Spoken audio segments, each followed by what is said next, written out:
Amber Alert by Shannon Higdon. No accounting for taste, I suppose.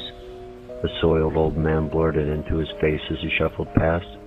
Watch it, buddy. Chad responded in turn before receiving the accused end of a gnarled and bony finger. You! The bum screamed, his face twisting into a contorted sneer. Did not order the souffle. What'd you expect it to taste like? Chad just shook his head and chuckled before turning away to leave the man for his next customer. New York was supposed to have been an adventure, and in some regards he imagined it had been, but the one thing Chad hadn't been prepared for was all the crazy. There was a person who qualified for time in a serious psychiatric institution on quite literally almost every street in Queens, and the ratio only went up the further one descended beneath the ground. If he had $1 for every lunatic he'd seen on the subway system who desperately needed to explain the purpose of the zeta reticulans or show off their pet rat, he'd probably have just enough to give the panhandlers he'd encountered in that same stretch. When he first moved to the city 4 years ago, it had been something of a shock. Being intelligent and coming from a small, mostly suburban town which thrived on its local farming, Chad had expected a culture shock. He looked forward to it even. The lunacy shock, however, wasn't anticipated. It took nearly 6 months for him to reach the point of being able to put his earbuds in, his head down, and letting it all pass by, and even then it didn't come with any great ease. The community he had grown up in was one which nurtured the idea of helping one's neighbor whether one knew them or not. These moralistic principles were so ingrained in his being, in fact, that things were actually quite difficult when he first arrived in the city. There were people in the world who were just down on their luck, and Chad's parents had raised him to help those kind of people whenever he could.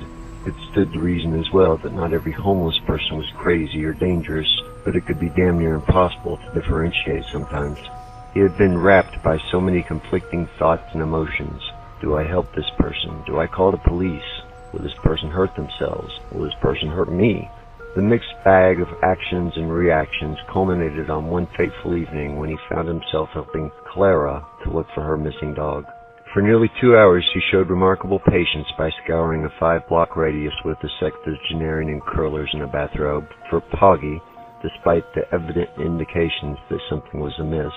Clara was sweet and quirky, and Chad wanted to believe he was helping her, but he began to feel the doubt crawling up his spine when she started giving him descriptions of the dog in between her screaming, "Pog, pog, pog, poggy boy!" at the top of her lungs. Initially it wasn't too bad with, "He's a cross between a sassy lurcher and a cross-haired sockawad."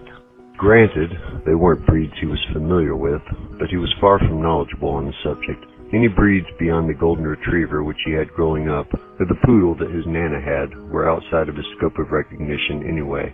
It only got worse from there, however, with her slowly releasing such gems as, "Poggy once rescued a baby from a burning building."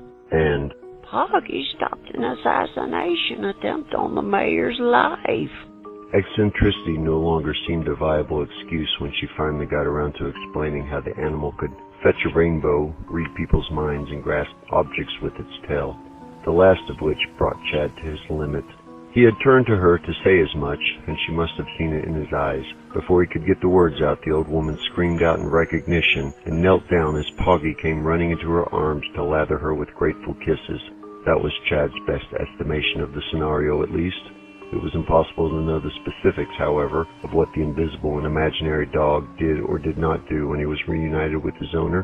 When they left, they were headed to the park to fly a kite, sans the kite, and the park. That had pretty much been the breaking point overall for his empathetic capacity for dealing with the mentally unwell. He still felt bad for them, he wasn't made of stone after all, but the ability to create blinders had been born, and there was really no better place to put them to use than in the subway. Sure, there was plenty of things outside of the norm to see, musicians, street performers, and the like, but there was a fine line one had to learn how to see, that line that separates a voyeuristic experience from an interactive experience. It was important to learn the difference between what was okay to look at and what would take being looked at as an invitation to merge their situation with yours. A guy shredding it on bass guitar you could watch.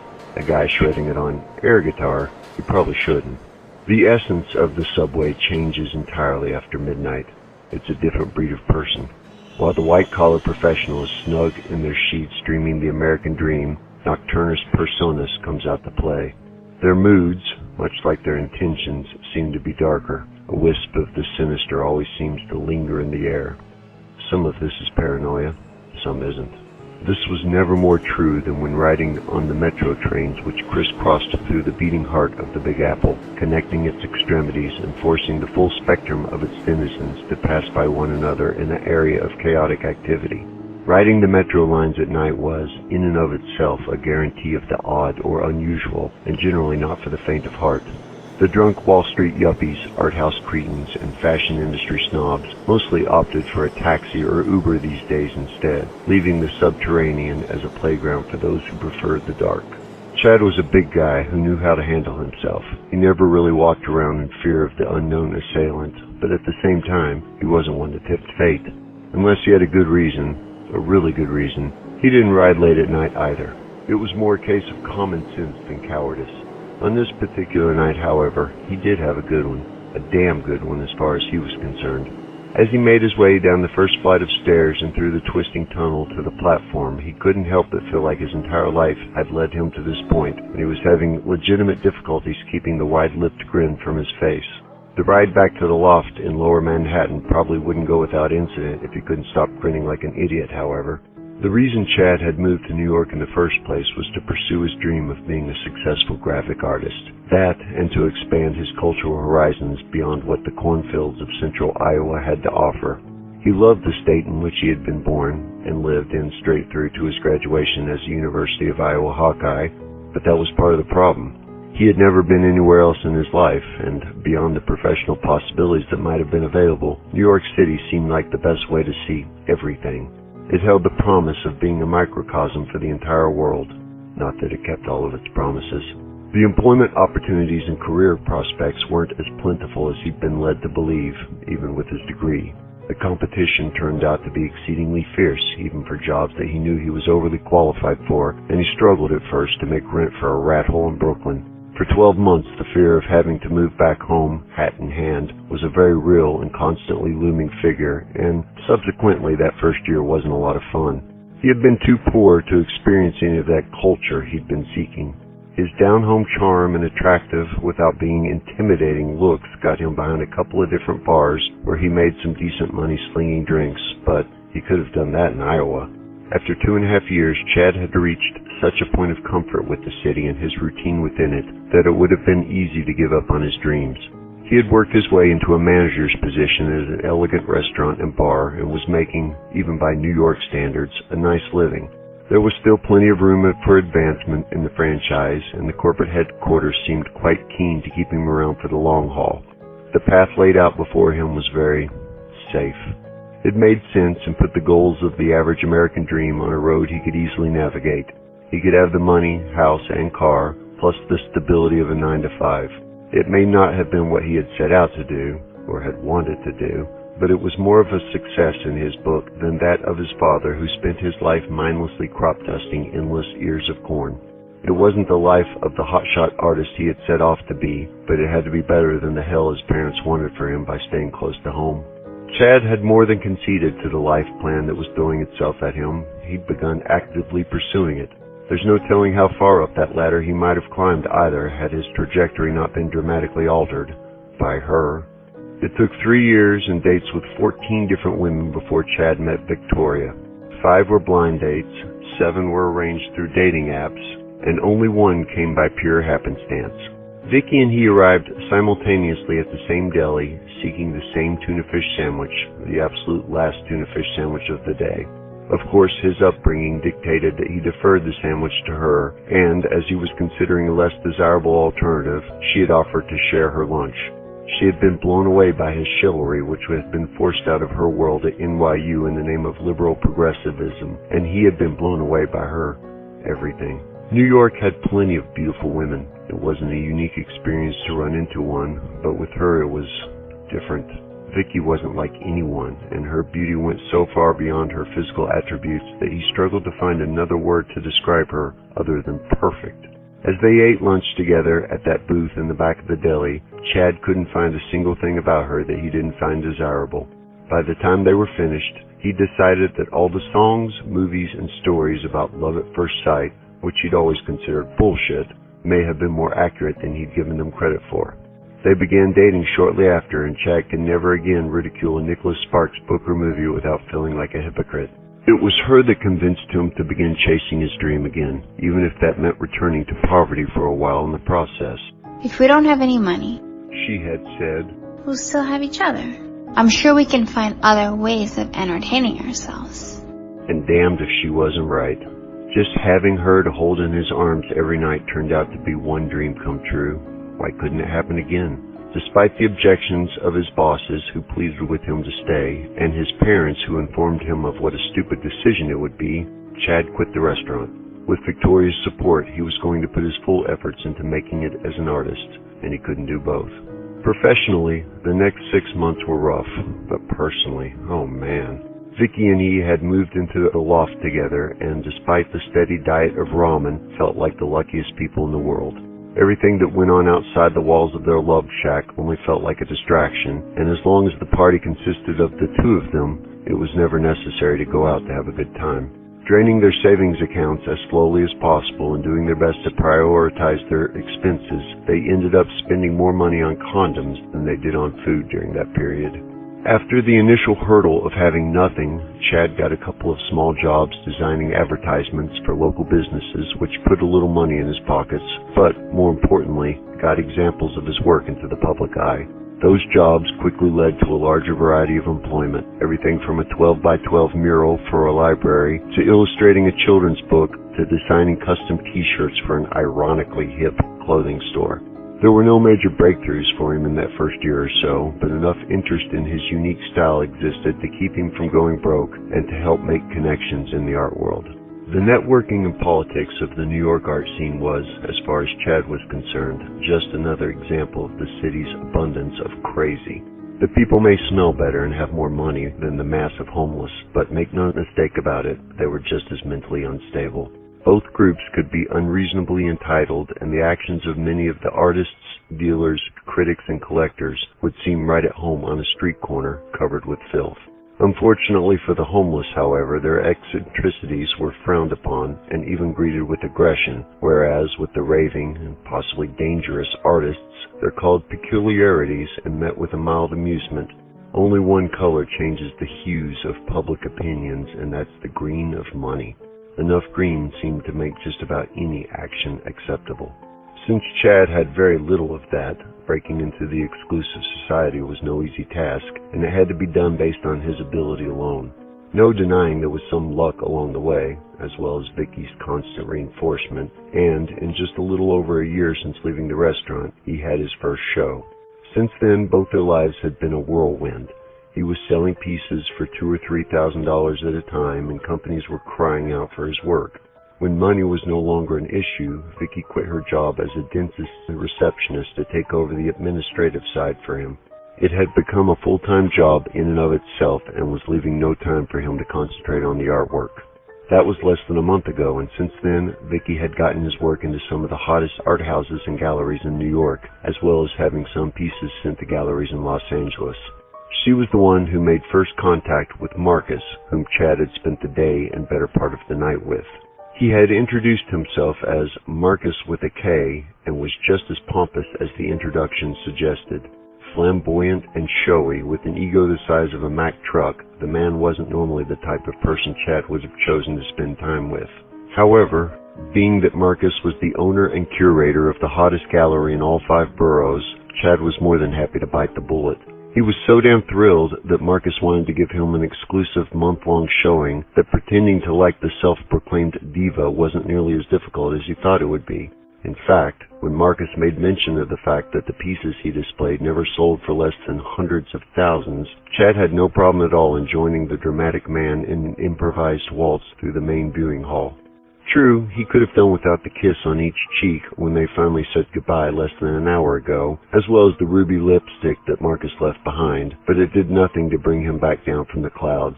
Hell, he had been so wrapped up in the narcotic haze of success, he probably would have let the gaudy curator do more than that had he tried. So elated by thoughts of sports cars, jet skis, and summer villas, Chad had floated past the 6-block walk to the subway, barely aware of his surroundings. If the grimy maitre d' hadn't jolted him back to reality, he might have missed the 179th Street station entrance altogether. Even if he hadn't ordered the souffle, he supposed he owed the guy. The platform was relatively quiet, with a small group of goth youths gathered at the far end, smoking cigarettes and talking amongst themselves. They were all wearing dark clothes and even darker expressions, and Chad chose not to make eye contact. Instead, he looked up at one of the aging tube-style television sets mounted to the ceiling for the time. It was rare to actually find one that was still working, but when you could, the time and temperature would always be at the bottom of the screen, while local advertisements, civic announcements, and government information scrolled above it. It was 12:45 a.m. Either the F train was running a little late, or he had just missed it. Momentarily, he thought about asking the kids if they knew, but they really didn't look like they had any intentions of being helpful to each other, let alone a stranger. Instead, he settled onto a metal bench a third of the way down the platform and pulled out his iPhone. There had to be an app that kept tabs on all the trains with GPS. If he had missed it, then at least he'd have his phone out already, an episode of Game of Thrones ready to kill the time until the next train. His phone said 12:50 a.m., and Chad instinctively looked back at the mounted TV to see how far off it was. Not that it mattered. He wouldn't know which one was wrong.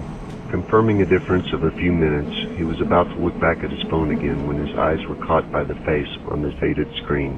It was an Amber Alert, which wasn't terribly uncommon in New York, unfortunately. Seemed like there was a new one every other day. Regardless, Chad still took the time to look. Every time. He would read the name, read the description, and if possible, study the face. Not that he had ever once seen a child from one of those horrible warnings in person, nor would he want to, but he felt compelled to look anyway. In his opinion, everyone should.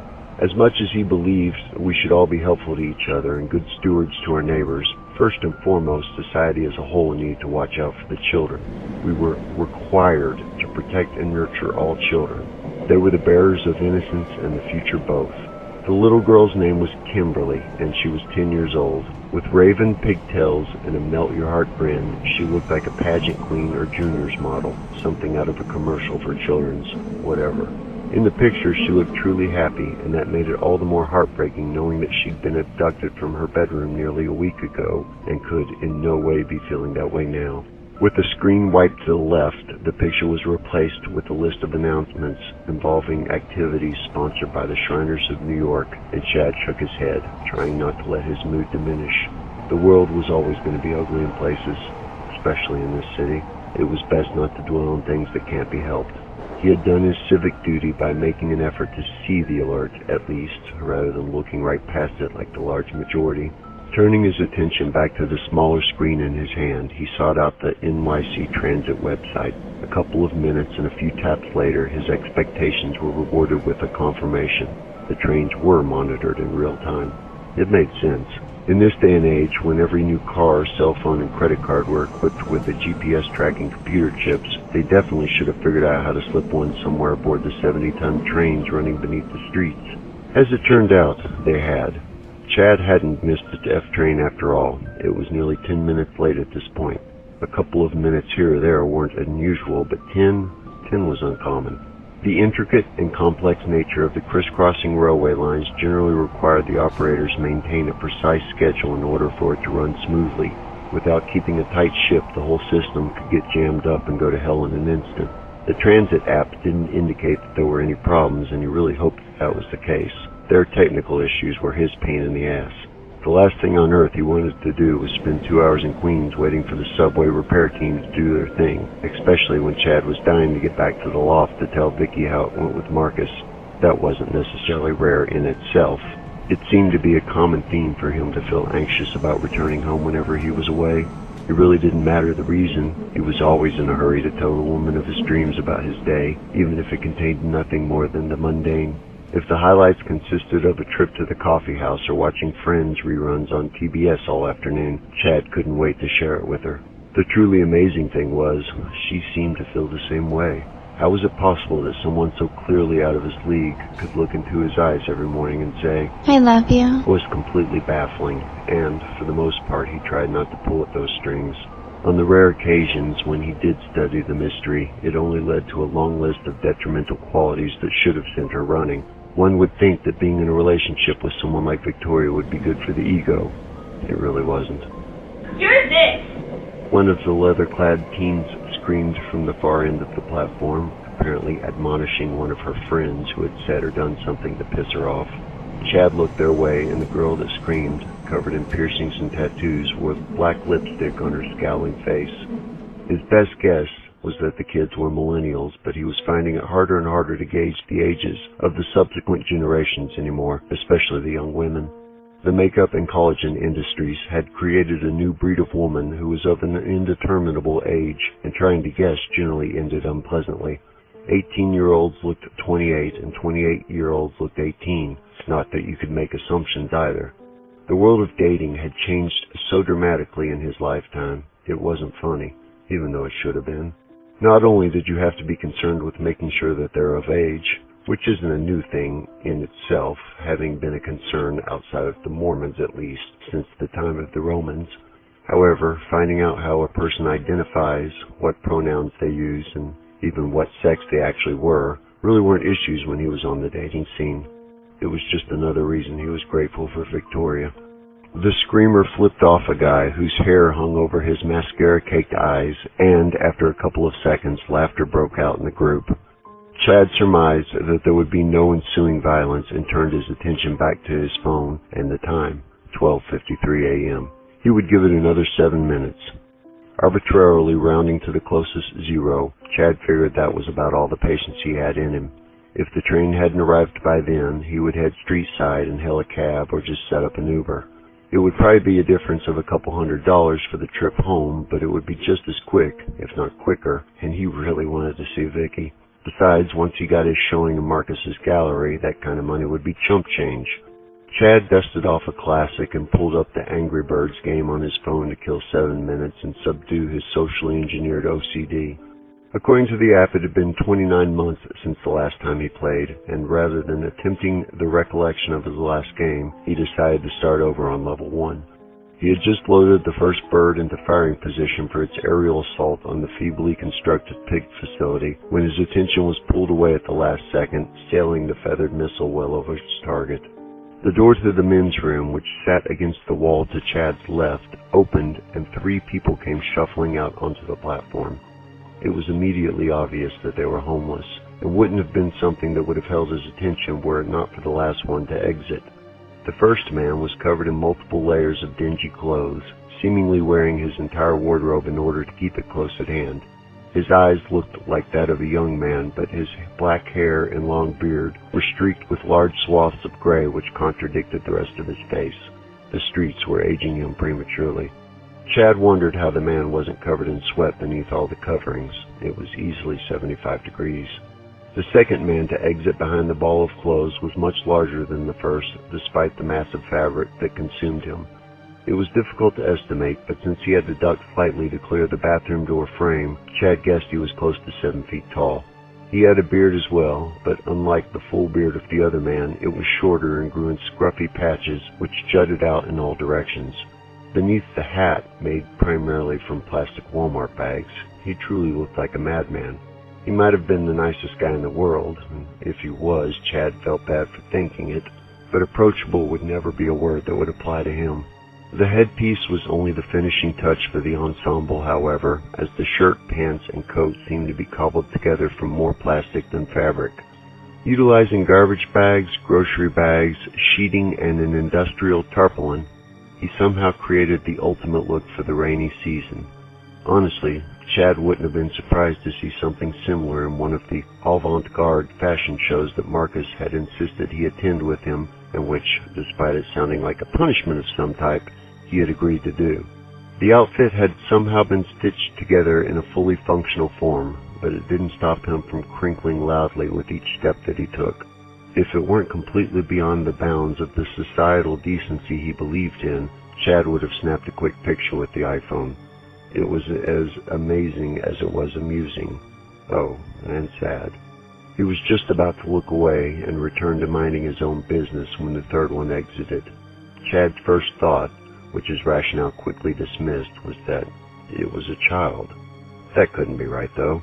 The one thing you generally didn't see among the hundreds of homeless or street people with questionable sanity that you came across every day was children. It was pretty much common knowledge that the government would never let a child live in those conditions, and if you did see a kid intermingled with the sea of unwashed, it set off alarms, which is why Chad couldn't look away. His second thought was that it was a midget, or little person, or dwarf, or whatever the hell the politically correct term was these days. It was becoming impossible to keep up with the terminology anymore. He was unable to discern exactly how old the little guy was, however, due in large part to the oversized black hoodie he was wearing, obviously designed for someone 5 times his size. It buried him like a hooded Sith robe, and, with the way he held his head towards the ground, hung well past his face. He wasn't holding hands with either of the other two, which is what one might expect from a child that size, if he were a child, which he couldn't be. He just kind of shuffled along behind them with the same purposeful steps they took. None of them acknowledged each other but kept an even pace as they walked past and gave off no indications that it was anything other than normal for them to be doing so. They didn't look his way either, and Chad strained his head down to the level of his knees in an effort of catching a look at the short one's face, but it was to no avail. The only sense that took in the full scope of the interlopers was his sense of smell, which was nothing short of assaulted.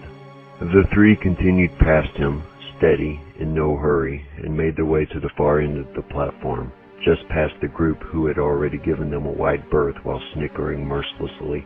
It made Chad physically ill to see their actions, and, much as he did once every day in the city, he reflected on the absolute shithole this world was becoming, each generation having less compassion than the last.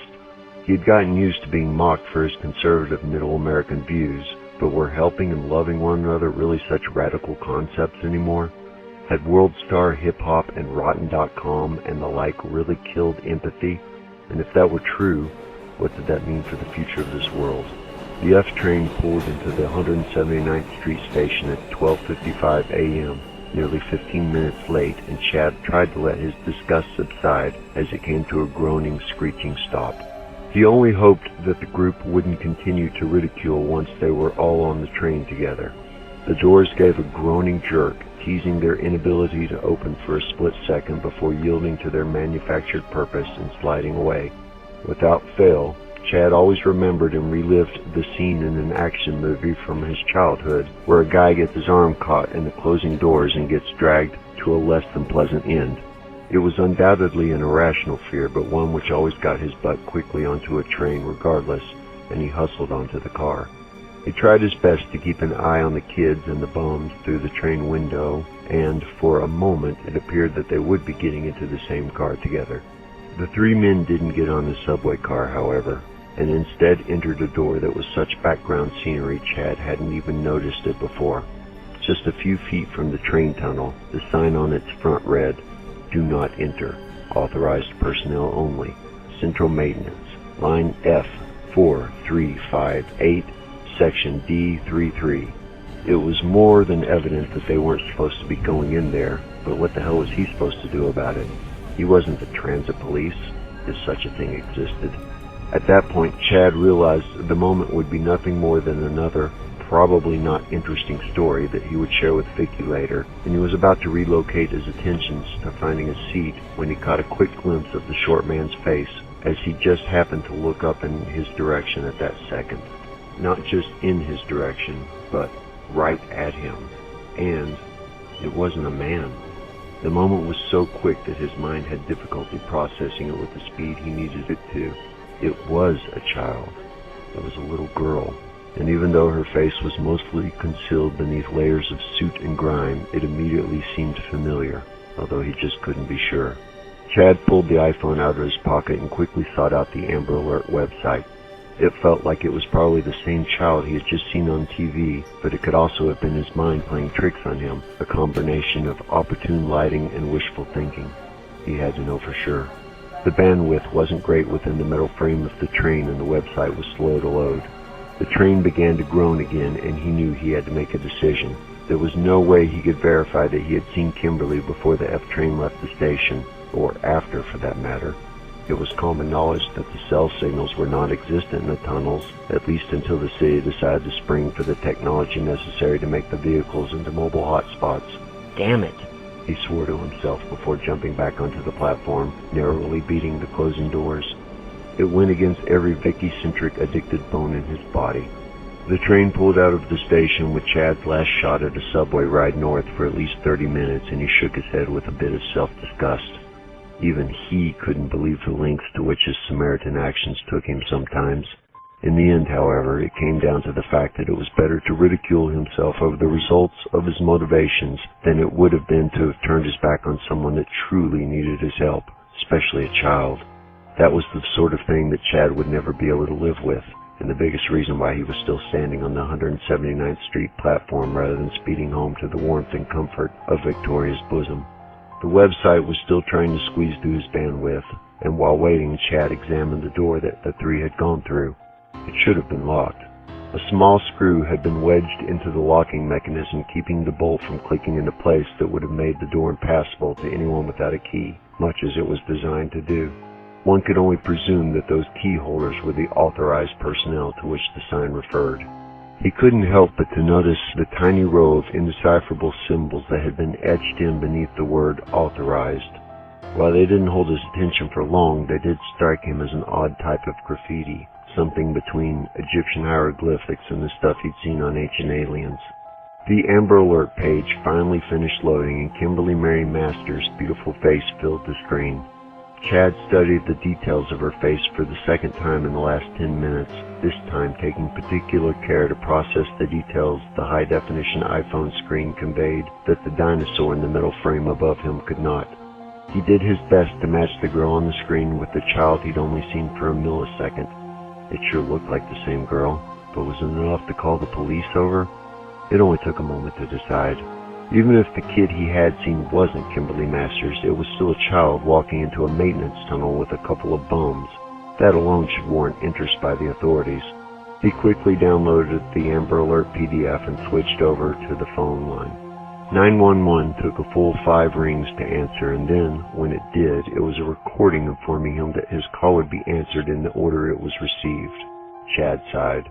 Not so much for having to wait, but rather for the fact that there was this long a wait for emergency calls. His situation was such that he could afford to wait, but if he had been in a burning building, hiding from a home intruder, or bleeding to death in the street, this would have really sucked. Then again, in a city where ambulances roamed the streets like taxicabs and 24-hour medical centers that doubled as McDonald's were commonplace, what else did he expect? The phone stated that 3.5 minutes had passed when a real human finally came onto the line. You dialed 911? She informed him to begin the interaction, nearly prompting a chuckle in the process. It was only 3 digits. Did she think he'd forgotten? Did that happen often? What's your emergency? Chad hadn't really thought about how to present the situation, but all he had to say to the operator was, I think I saw Kimberly Masters from the Amber Alert, before he was connected to a Detective Richard Capiro. Detective Capiro was primarily a member of one of NYPD's Special Victims Unit, but spent nearly as much of his time in missing persons, with child abductions being something of a specialty of his, if anything so reprehensible could be quantified as a specialty. Spending the first 10 years of his law enforcement career in his home country of El Salvador, where children were taken by the average of 1 every 30 seconds, Ricardo had more than enough experience to be called an expert. He had been the primary on Kimberly's case, and, after one dead lead after another, Chad could hear the frustration and skepticism in his voice. Are you absolutely sure it was her, Chad? He asked after the preliminary identification questions were out of the way.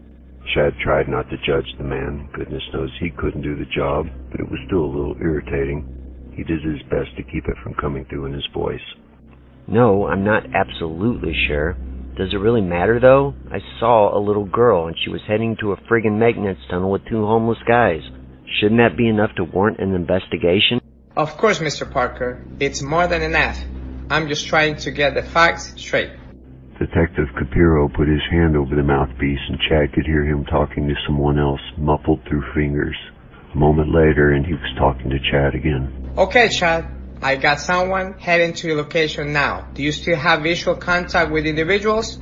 Chad shook his head despite the inability for the motion to be interpreted through the audio-only conversation.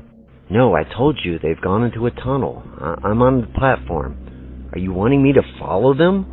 The question held a sarcastic tone, but the second it was out of his mouth, Chad regretted having released it regardless. If following potentially dangerous, potentially crazy child nappers into a dark, scary tunnel was the last thing he wanted to do, then he probably shouldn't have brought it up. Certainly he wanted to help, otherwise he'd be speeding back to Manhattan at this moment. But getting off the train and making this phone call was him helping.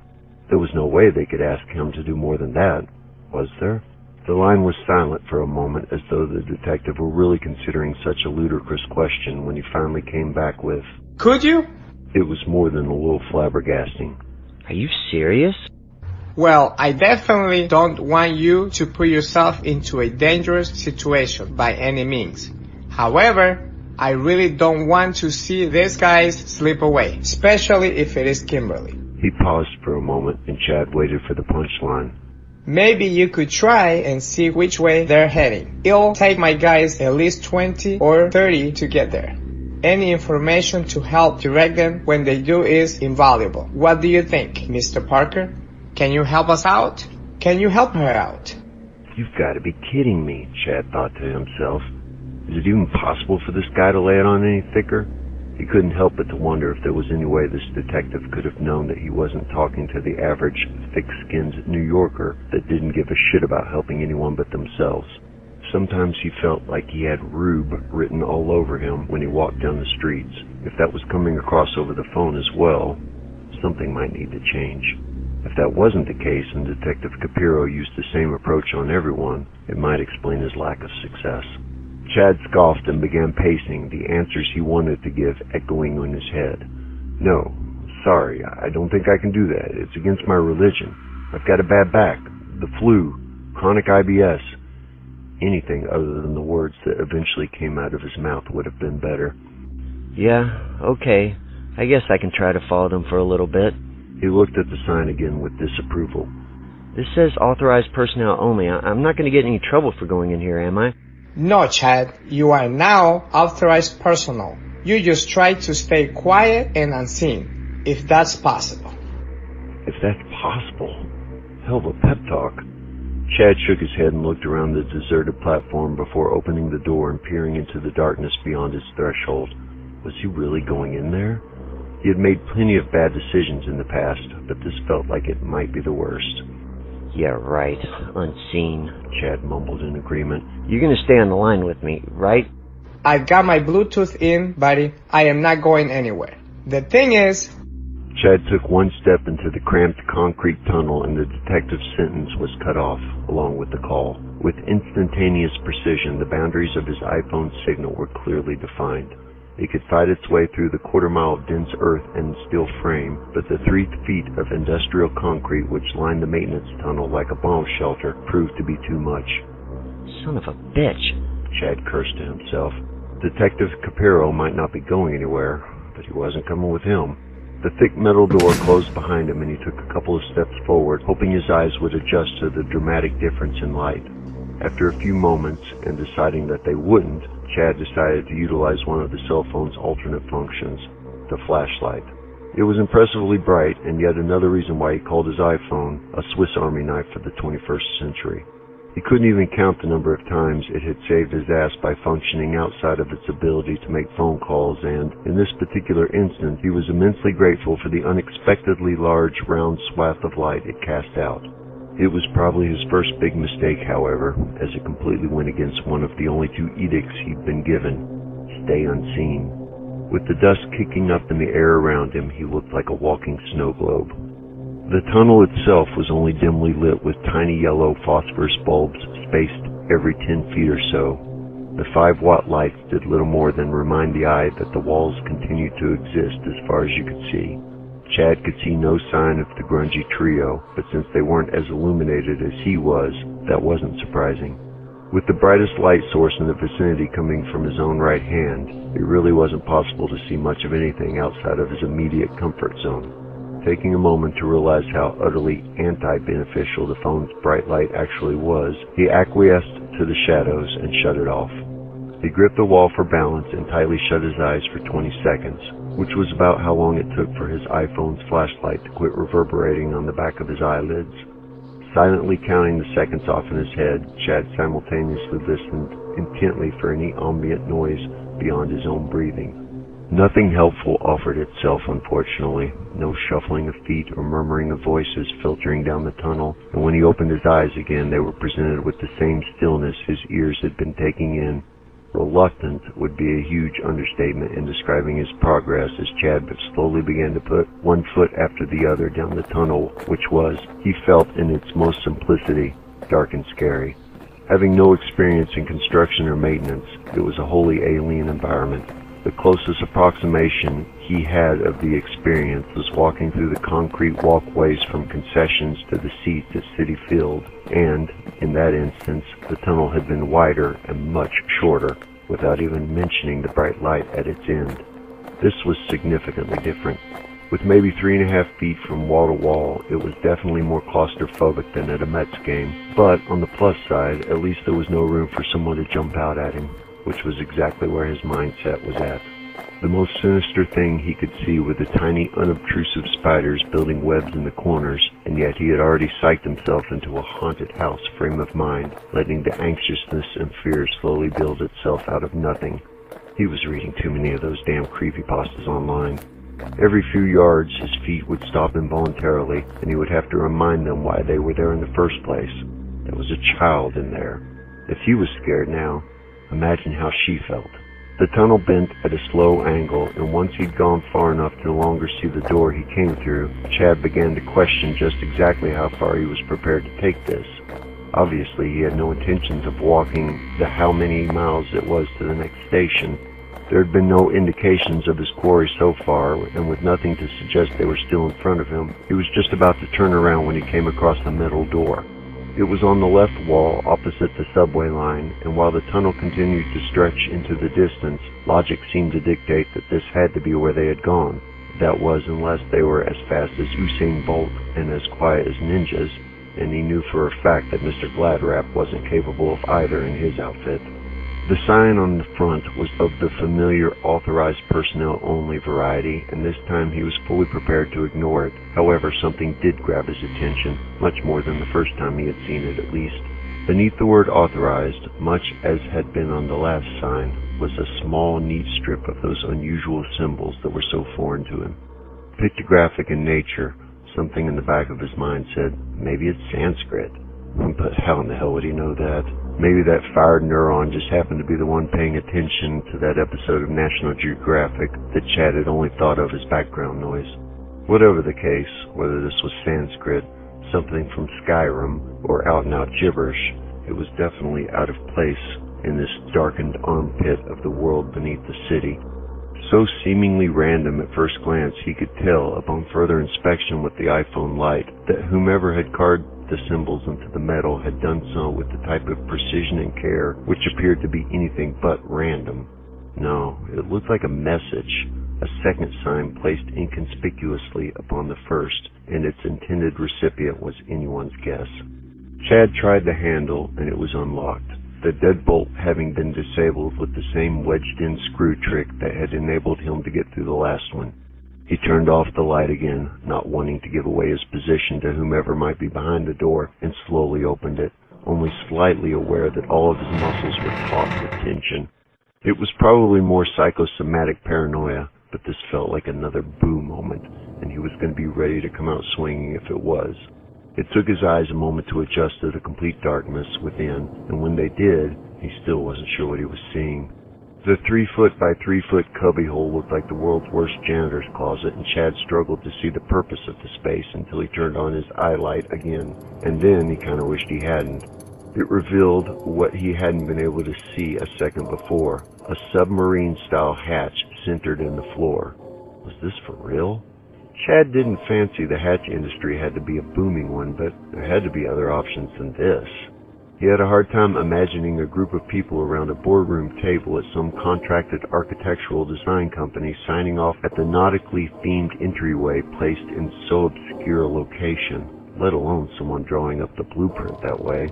Cursing the inevitable grime that would stain his khaki pants, Chad got on his hands and knees and tried to rotate the circular handle.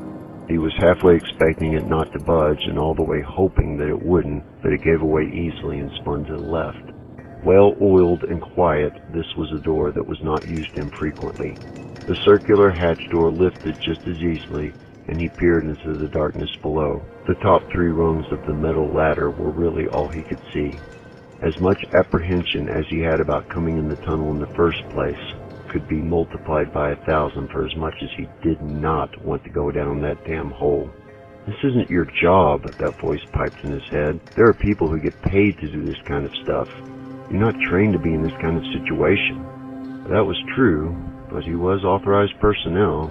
That was something. "Damn it, Parker, you need to man up." The whispered pep talk did nothing to set his body in motion, so he continued. "There's a frightened little girl in that hole, and you might be her best chance of getting out. Are you really going to let her stay down there with them?"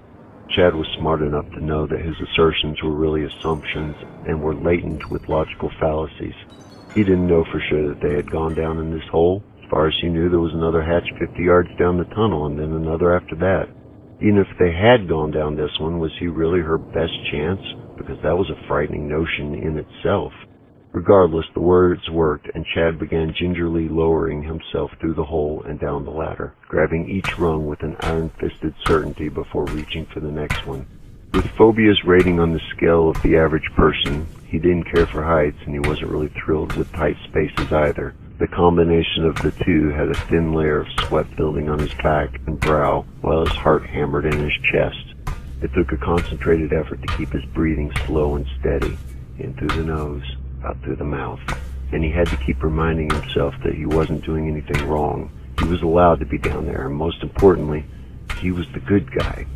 The ladder descended further than he expected, and after a point he kept anticipating each step to be the last. Eventually it was, but only after he'd been wrong 20 times or more.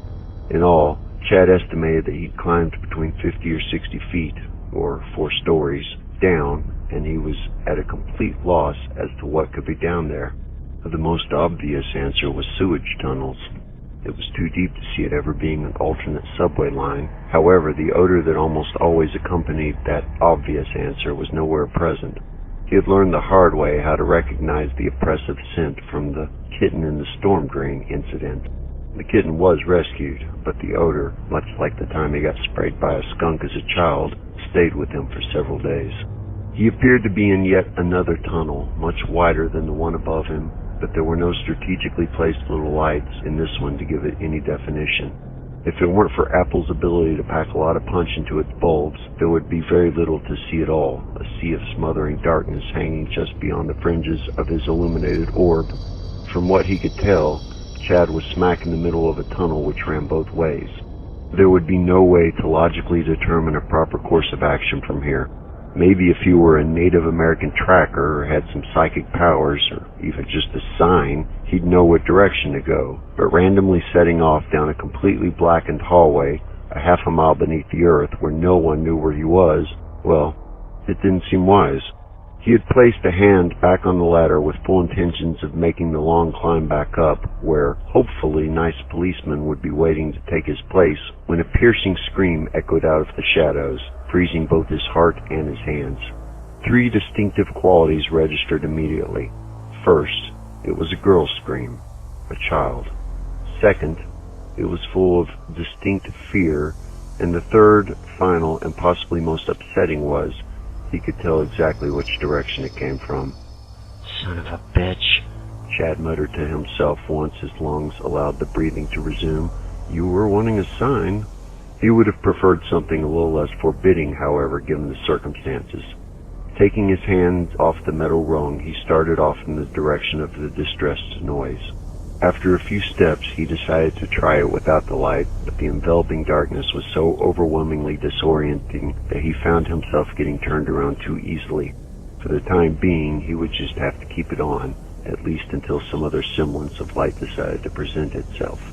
It did beg the question, though, if they had come this way, how on earth were they able to see? Chad thought about the way the 3 of them had walked past him earlier. unresponsive to one another, yet shuffling along in perfect sync, step by harmonious step. Then he thought about them repeating that action through the pitch black of this tunnel, and it gave him the creeps. Yeah, that was probably it for the Stephen King books.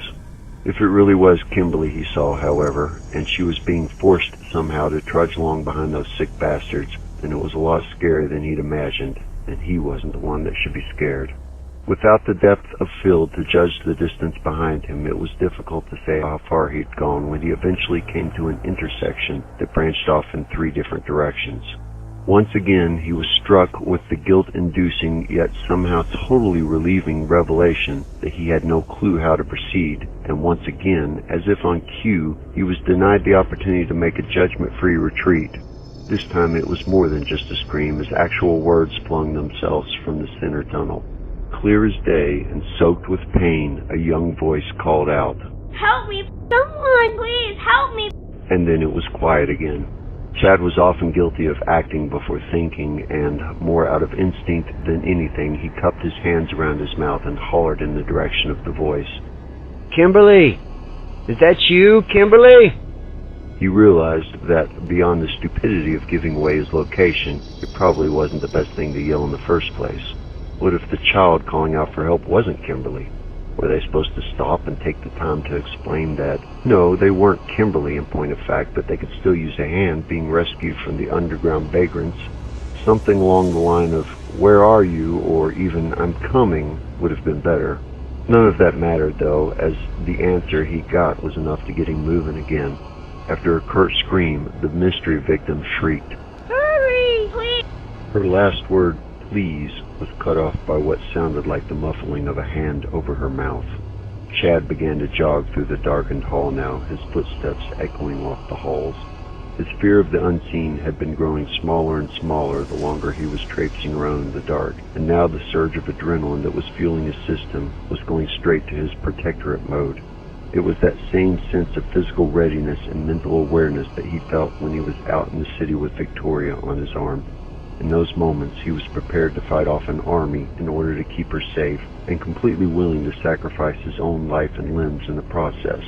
Here's hoping it doesn't come to that. Again, the indeterminable darkness made establishing a distance nearly impossible. He counted off the steps in his head, but lost the count somewhere around 50 and gave up trying. After several minutes of cutting through the oppressive wall of black, Chad thought that he saw something and stopped, turning off his light to be certain. There was a light at the end of the tunnel. It wasn't just a metaphorical one either. There was very little distinction at first, but as he closed the distance, the details slowly came into view. First the outline of the tunnel itself as it opened up into a much larger room beyond, and then the flickering shadows that danced erratically against the tunnel's interior walls. Whatever point the illumination was coming from, it was obviously being produced by a flame of some type. Too bright to be candles, Chad's best guess that it was a burning oil can, but, if he were being honest, the only time he'd ever really seen one of those was in many of the dystopian movies he enjoyed. Plus, given the odd choice of the submarine hatch, it wouldn't have been entirely surprising to have seen torches lining the wall a la medieval castle. It was just as peculiar a design choice, but would have seemed a lot more representative of the actual atmosphere down there. Reaching the threshold of the end of the tunnel where it opened into a room that seemed cavernous in comparison to what he'd seen so far, Chad lowered himself into a crouching position and peered out as surreptitiously as someone of his size could. Weird had been the theme of the hour ever since he'd walked out of the 179th Street station and into a very special episode of The Outer Limits, starring Chad Parker. But it would come nowhere close to adequately covering the spectacle that was manifesting itself before him. An assembly line of questions ran through his mind on a conveyor belt as he processed the scene, and the only one that paused long enough for him to acknowledge it was, how is this even possible? The room beyond the tunnel was much larger than anything he'd anticipated coming across down here, but it was far from empty. He had no clue what its original purpose could have been with its vaulted ceiling and evenly spaced support columns, but it was nearly twice the size of the average station platform. The once plastered and painted walls were deteriorating with age, with large chunks missing in some areas, exposing the concrete beneath. Despite that, there was still enough of the beautiful, intricate designs molded into the plaster to determine that it had been once used as something for the general public at large. Oddly enough, to Chad at least, it resembled the sanctuary of a church he had attended back in Iowa. Whatever its purpose had once been, it now appeared to be the central hub for a community. A large group of unwashed street people had made their home in this, of all places, although these would technically be under the street people. Mole people was what popped into his head. Garbage, cardboard boxes, egg crates, and the twisted metal bones of long-dead appliances served as the repurposed furniture and made up the bulk of their luxuries, arranged in a haphazard fashion around the 8 or 9 oil cans burning strategically about the room. They were oil cans. Given the source of material from which he drew his assumption, that wasn't necessarily a good thing. As uninviting as the massive hall's design choices might have seemed to the average subterranean tourist, the people were that much worse. It was a truly motley crew, unlike anything he'd ever seen, gathered together in several small groups around the flaming light sources. The heat that rolled out of the room was oppressive and appalling, like standing at the precipice of hell itself, and Chad wondered how in the world those people could even stand to be so close to the orange and white cans of burning trash. The mole people seemed dirtier than their topside counterparts, if such a thing was even possible, but that wasn't what really set them apart from the others that Chad had seen in his 4 years as a New Yorker. The most noticeable difference, and the one thing that made his neck hairs stand on end, was their skins. Even though he was fairly certain that he'd deduced the reason why they looked the way they did, it didn't make it any less creepy. Unlike the topside homeless who wore thick, weathered skin from their constant exposure to the elements, these people looked sickly pale, as thin as paper mache and devoid of any color the sun might provide. Their skins were nearly opaque and hung off their bones as saggy white dermal suits. They were frail and weak, and the smallest movements seemed like a laborious effort. The picture of health, the mole people weren't. The only plus side to this horribly depressing sight was that if Chad were discovered and things went south, more than likely he could take them. Not that it was any kind of real plus. The entire scene tore at his heart to the point where tears needed to be wiped away, but he needed to keep self-preservation in his forethought and consider all the possibilities. He was, after all, the trespasser here.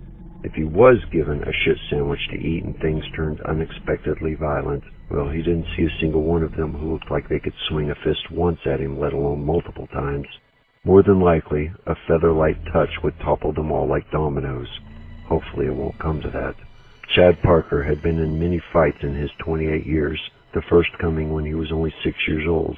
However, all of them, every single one, came about in the defense of someone else.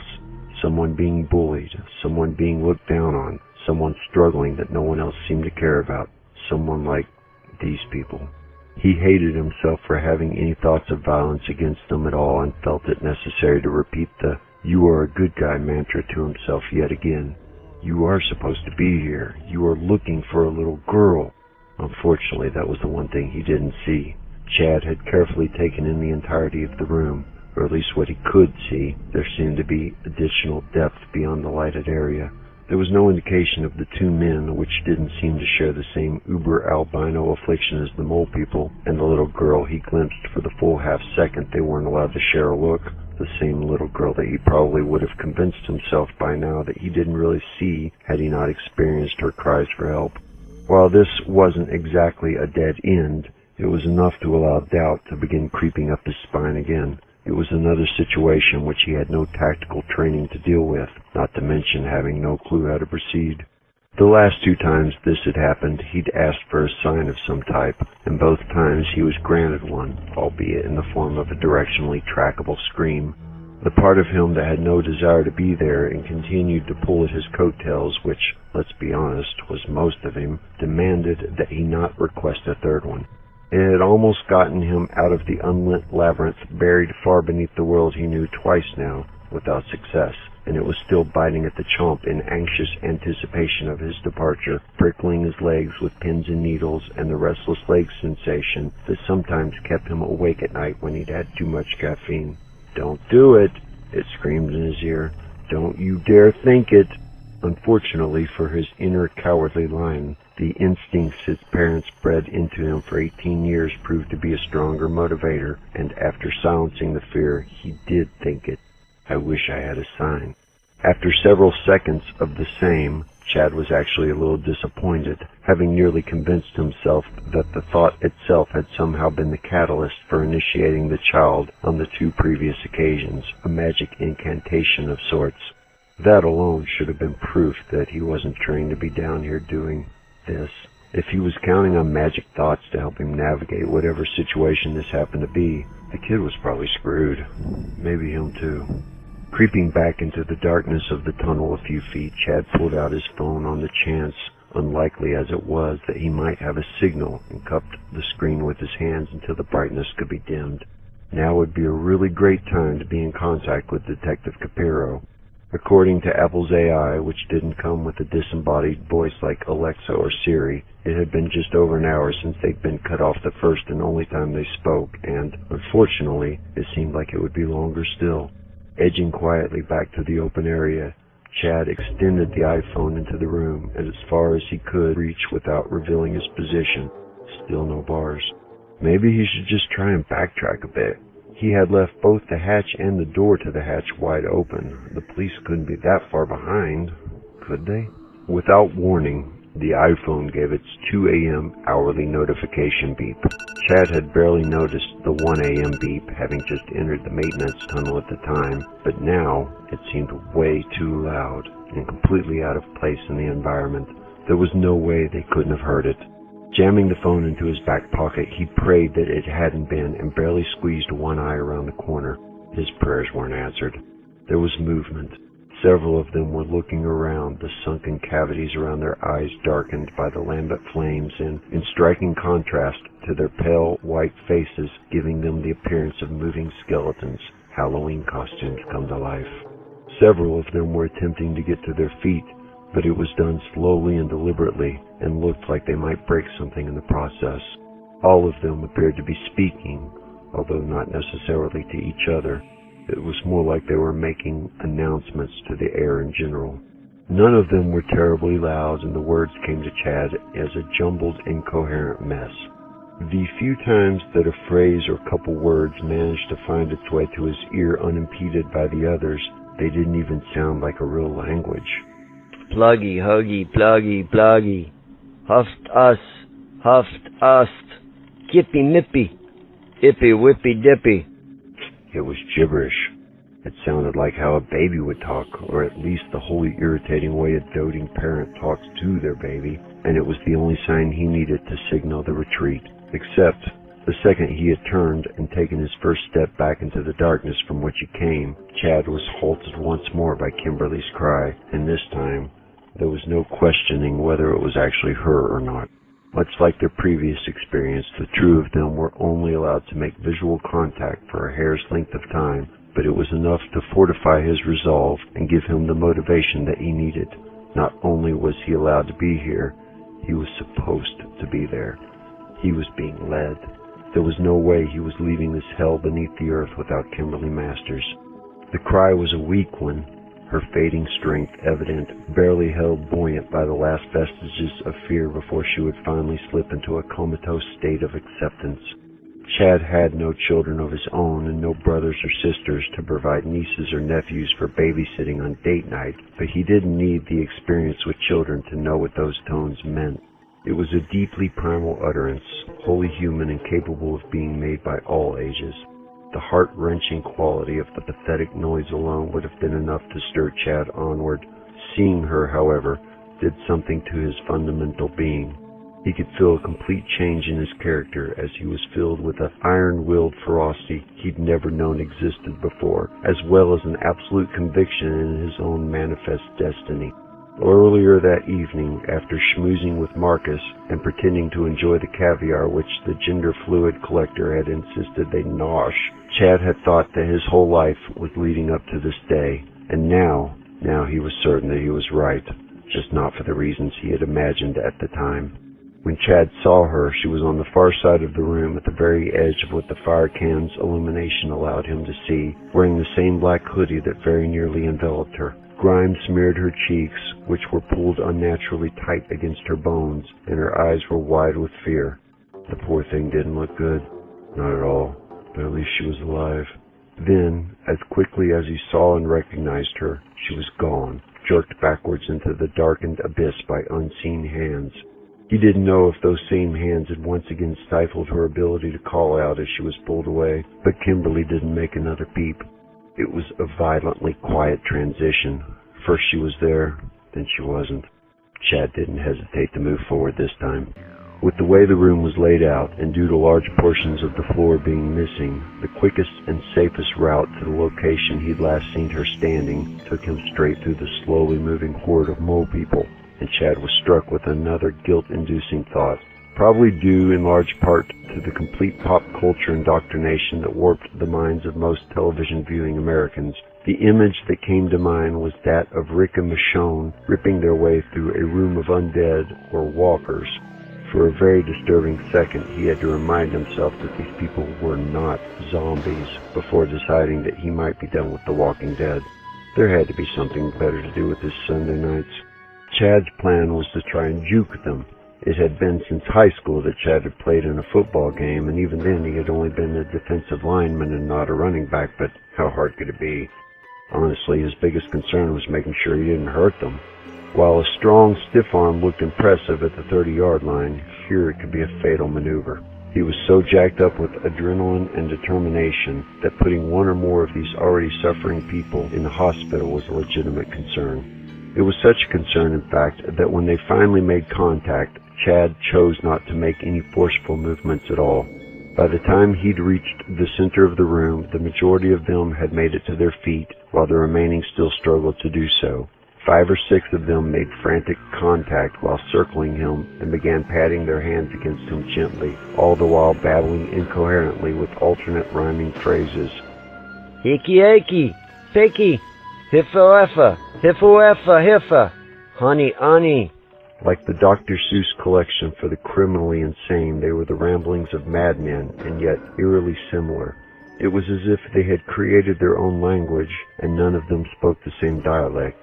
It was bizarre beyond the usual lack of sanity one saw topside with its collective nature, and it nearly brought him to a stop as he slowly tried to ease his way through the steadily growing group of batshit crazy poets building around him. Daka ayaka thaka, kappa mappa. Killy Milly, Killy Milly.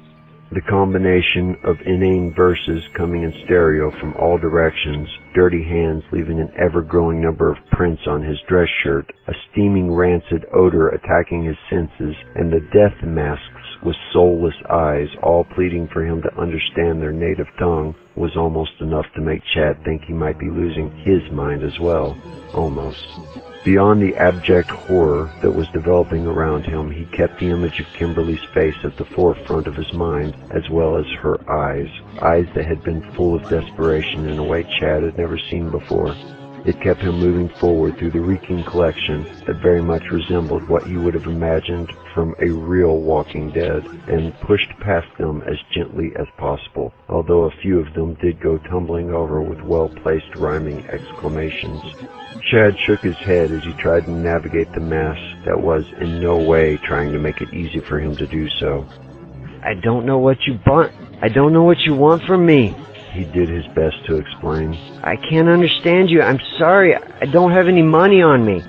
He felt guilty for assuming that money was even the object of their desire. It was just what he was used to. Please. He tried to plead with them. I need to get through. I need to help that little girl. Did you see a little girl? He realized that without a degree in advanced Mad Hatter, that last question was probably a stupid one. It made sense, however, that they had at least seen Kimberly while she was down here, and if at their core they were still human, then they should want to see a child taken to safety, especially from a place like this. His estimation was partially correct. They did have a reaction to his bringing up the topic of Kimberly Masters. It wasn't exactly what he was expecting, or at least hoping for, unfortunately. The group seemed to double their efforts to keep him from progressing forward. Bony fingers dug into his arms and took hold of his clothing with pitifully weakened grips that did nothing really to impede his progress. It was a little irritating and a little gross, but more than anything, it was surprising. Why would they not want him to help a child?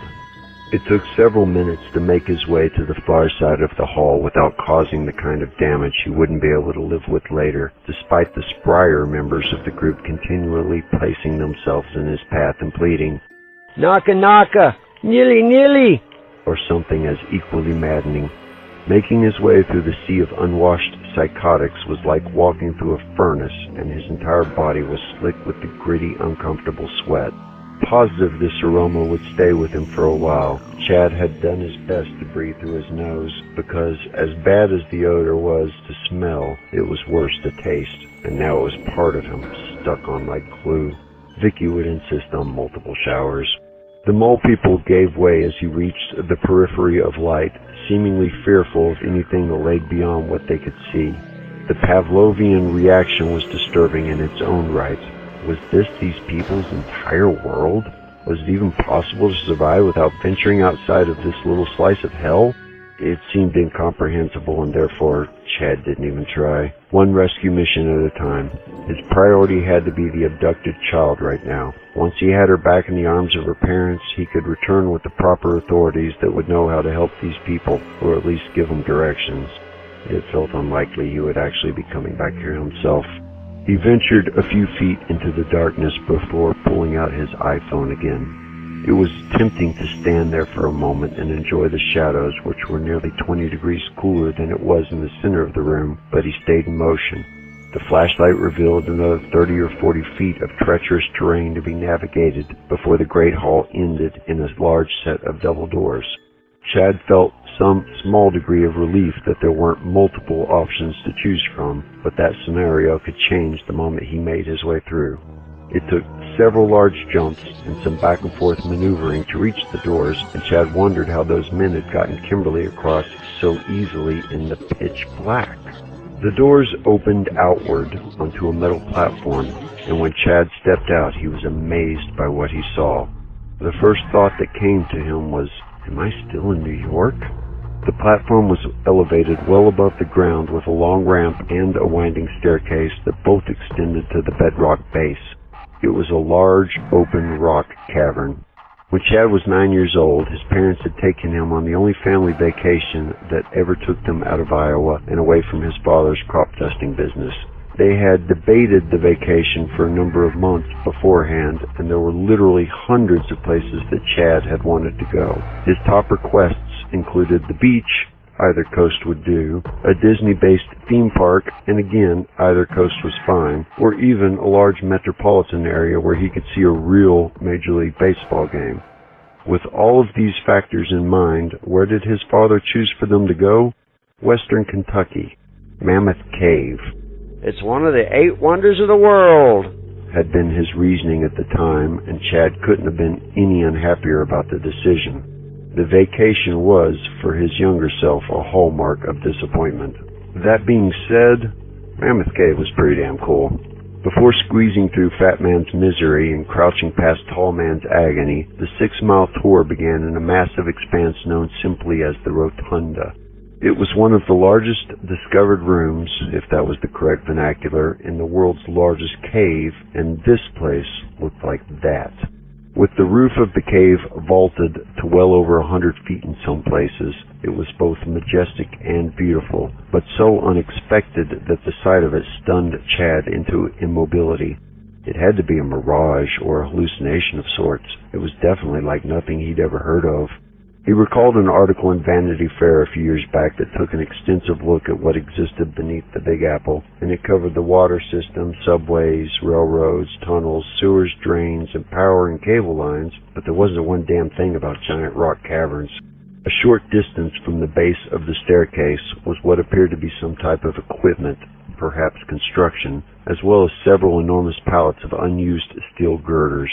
It was impossible to identify them with any certainty, however, due to the minimal degrees of light available. The only lighting at all came from a series of store-bought tiki torches which ran in a line from the end of the ramp, which came down on the opposite end of the platform from the staircase, straight into the depths beyond what they could signal back to him. There was no point looking for his sign this time. They were definitely leading somewhere. After the full minute it took for the bewilderment to wear off, Chad began making his way down, choosing the stairs instead of the ramp and sporadically lighting the way as he went. Part of it was because he didn't like the tremendously steep incline of the ramp, but more than that, it was the closest thing he had to a back door at that moment. Walking in a straight line next to the only light sources in an unending mass of darkness might leave him feeling a little exposed. His plan was to put a little distance between himself and the path while still using the lights to navigate. He would have to take it a little slower, of course, and do his best not to make any missteps that could result in a broken bone. Something was telling him that 911 wouldn't do much good down here. It may not have been the safest way to continue, but he wasn't letting anyone get the jump on him. If these guys had no qualms about kidnapping a little girl and then dragging her screaming through New York's version of Mordor, then they probably weren't opposed to jumping a guy from the shadows, especially when there was such an abundance of shadows. The equipment at the bottom of the stairs was for construction, or at least as far as Chad could tell. It wasn't exactly what one would call handy. There were a couple of load lifters, several jackhammers, and some items that he'd have to Google to identify. The really odd thing about them, however, was their apparent age. Without a doubt, the wrong person to make a guess at something like that. They looked like they were from the late 60s or early 70s. Whatever the case, it was apparent that the items had been sitting here like this for a long time, inactive metal dinosaurs. Evidently, there were plans for their space at one point in time. What on earth could have happened that would have caused them to just be left here indefinitely? Turning his attention back to the cave, which he still couldn't believe he was standing in, Chad began making his deliberate steps into the dark. Occasionally, he needed to use the flashlight to safely verify a footfall, but for the most part the cave floor was smooth and easy to travel, albeit on a steady ascent, and he found the torches still provided enough light to keep him from killing himself. Around 100 or so yards into the cavern, where the metal platform could no longer be seen, the ground began to slant suddenly upward with a sharply graded incline which seemed to crown several feet above his head. The precipitously laborious climb brought a burn to his calves, while his lungs struggled for larger and larger gasps of the stale cave air. Ever since his passage through the stifling den of the mole people, it felt like a thick layer of fuzz had gathered on his windpipe, trachea, and bronchial tubes, much like his teeth would after binging on the spoils of a successful evening of trick-or-treating as a child. Meeting a wall after only a few arduous steps, it became obvious that they were arching inward on both sides and converging on the path, forcing him closer and closer to the lighted trail. At the peak, a pause was necessary to catch his breath. There was only 10 to 15 more feet before the cave met its end at a tunnel which the well-lit path continued through. There would be no more avoiding the illuminated stream if he was going to keep going. Hands on his knees, sweat dripping from his forehead and straining for oxygen, Chad did his best to make out any sounds over his own panting. The only noises he heard thus far had been his own muffled footsteps and the muted echo they had produced. There was no Kimberly, no scary bones, no growling cave monsters, just the questionable reality of his current environment. As he took his first steps into the mouth of yet another tunnel, two things struck him immediately. The first was the tunnel itself, which shared similar dimensions to the one he'd been in earlier, but rather than the hard edges of the industrial concrete aesthetic he'd been seeing, it was defined with smooth, rounded rock walls. There was a strip of precisely arranged, inch-high symbols that ran in a line on both sides, seemingly the length of the tunnel. They were bizarre-looking, and would have been somewhat disturbing had this been the first time that he had seen them. Since this was actually the third time, however, it made him physically ill. The second thing that jumped out at him was something of a surprise, and that was really saying something given the night he had already had. It was the torches themselves. They were far from the dollar store variety tiki torches he had presumed them to be from a distance, about as far as possible. Each torch had his own uniquely intricate design, ornately ordained with little bleach-white stones that looked like little... Oh, dear God, no. Those weren't stones at all. They were teeth, bones, and segmented fragments of both. With the care of a master craftsman, each piece had been individually placed onto a hand-carved staff to create the morbidly detailed mosaics, which culminated with flaming oil lamps that looked as old as time itself. Chad was hoping that they were nothing more than well-made Halloween props. Praying, really. Careful inspection seemed to indicate that that wasn't the case, however, and it scared the shit out of him. They were about the most sinister things he'd ever seen. Of course, he had jumped to the immediate conclusion that they were human bones and teeth, which probably didn't help. But since the third torch in the row had the bones from a human hand arranged as a human hand holding the antique lamp, it didn't seem like too far of a stretch. Everything else that had happened up until this point had been weird, creepy even. But this was sick. This was evil. Chad had to remind himself yet again why he was here in the first place. Except it was more of a gut check than a reminder. The primitive fight or flee reaction was in full effect, and every nerve in his body was coming together in perfect harmony for a rousing chorus of "Run, run, you better run." Oddly enough, the pace was a little more frenetic and panicked than the Pink Floyd melody one might expect. The urge to backtrack his way out of the tunnel and back into the world of front doors with deadbolts was nearly overpowering. A cyclone of inner turmoil tore at him. It had taken all of his willpower to push forward this far, but after seeing this, something that seemed to suggest his actual mortality could be at risk if he continued, it was time to see who he really was as a man. He didn't want to die. Most certainly he did not want to die. His life was worth a lot to him. That wasn't the question, though, was it? The question was his life worth more than Kimberly Masters' life was? Not just to himself, but to the world. He had nearly 30 years of a good life. Loving parents, popular in high school, graduated college, found professional success, and most importantly found the truest of true loves. Kimberly had 8 years under her belt. What could her best highlights possibly be? Braces, sleepovers, show and tell, being abducted? If Chad Parker were the human being he had always thought himself to be, was there even a question? No, there wasn't. It might have taken a few extra minutes to gather his composure, but eventually started down the Temple of Doom set piece, steadily placing one determined foot after the other. The tunnel itself wasn't terribly long, maybe 50 feet in length, and Chad worked hard to keep his eyes forward and off the god-awful bone torches and demented hieroglyphics. He crouched again when the tunnel opened up into its new room, and it was, by far and away, the coup de grace, the icing on the cake, the cherry on his shit sundae. As unimaginable as it was that anything could top the bizarre cavalcade of events and sights that had unfolded before him since stepping off the F-train a million years ago, here it was. This had to be the apex, the center ring in this 10-ring circus from hell he'd found himself in. Chad tried his best to take in and process the scene without giving in to the temptation to scream out like the frightened child he was starting to feel like. The 40-foot by 40-foot circular room, much like the tunnel leading in, seemed to be cut out of the rock walls of the cave itself, with the same smoothly curved walls. At 90-degree angles on both the left and right of his position, there were 2 additional openings in the disc-shaped room, possibly rooms themselves or more tunnels. Directly across from him, at the far end of the oval, there was a large black cube with an additional marble slab resting on top of it. It looked like, for lack of a better word, an altar.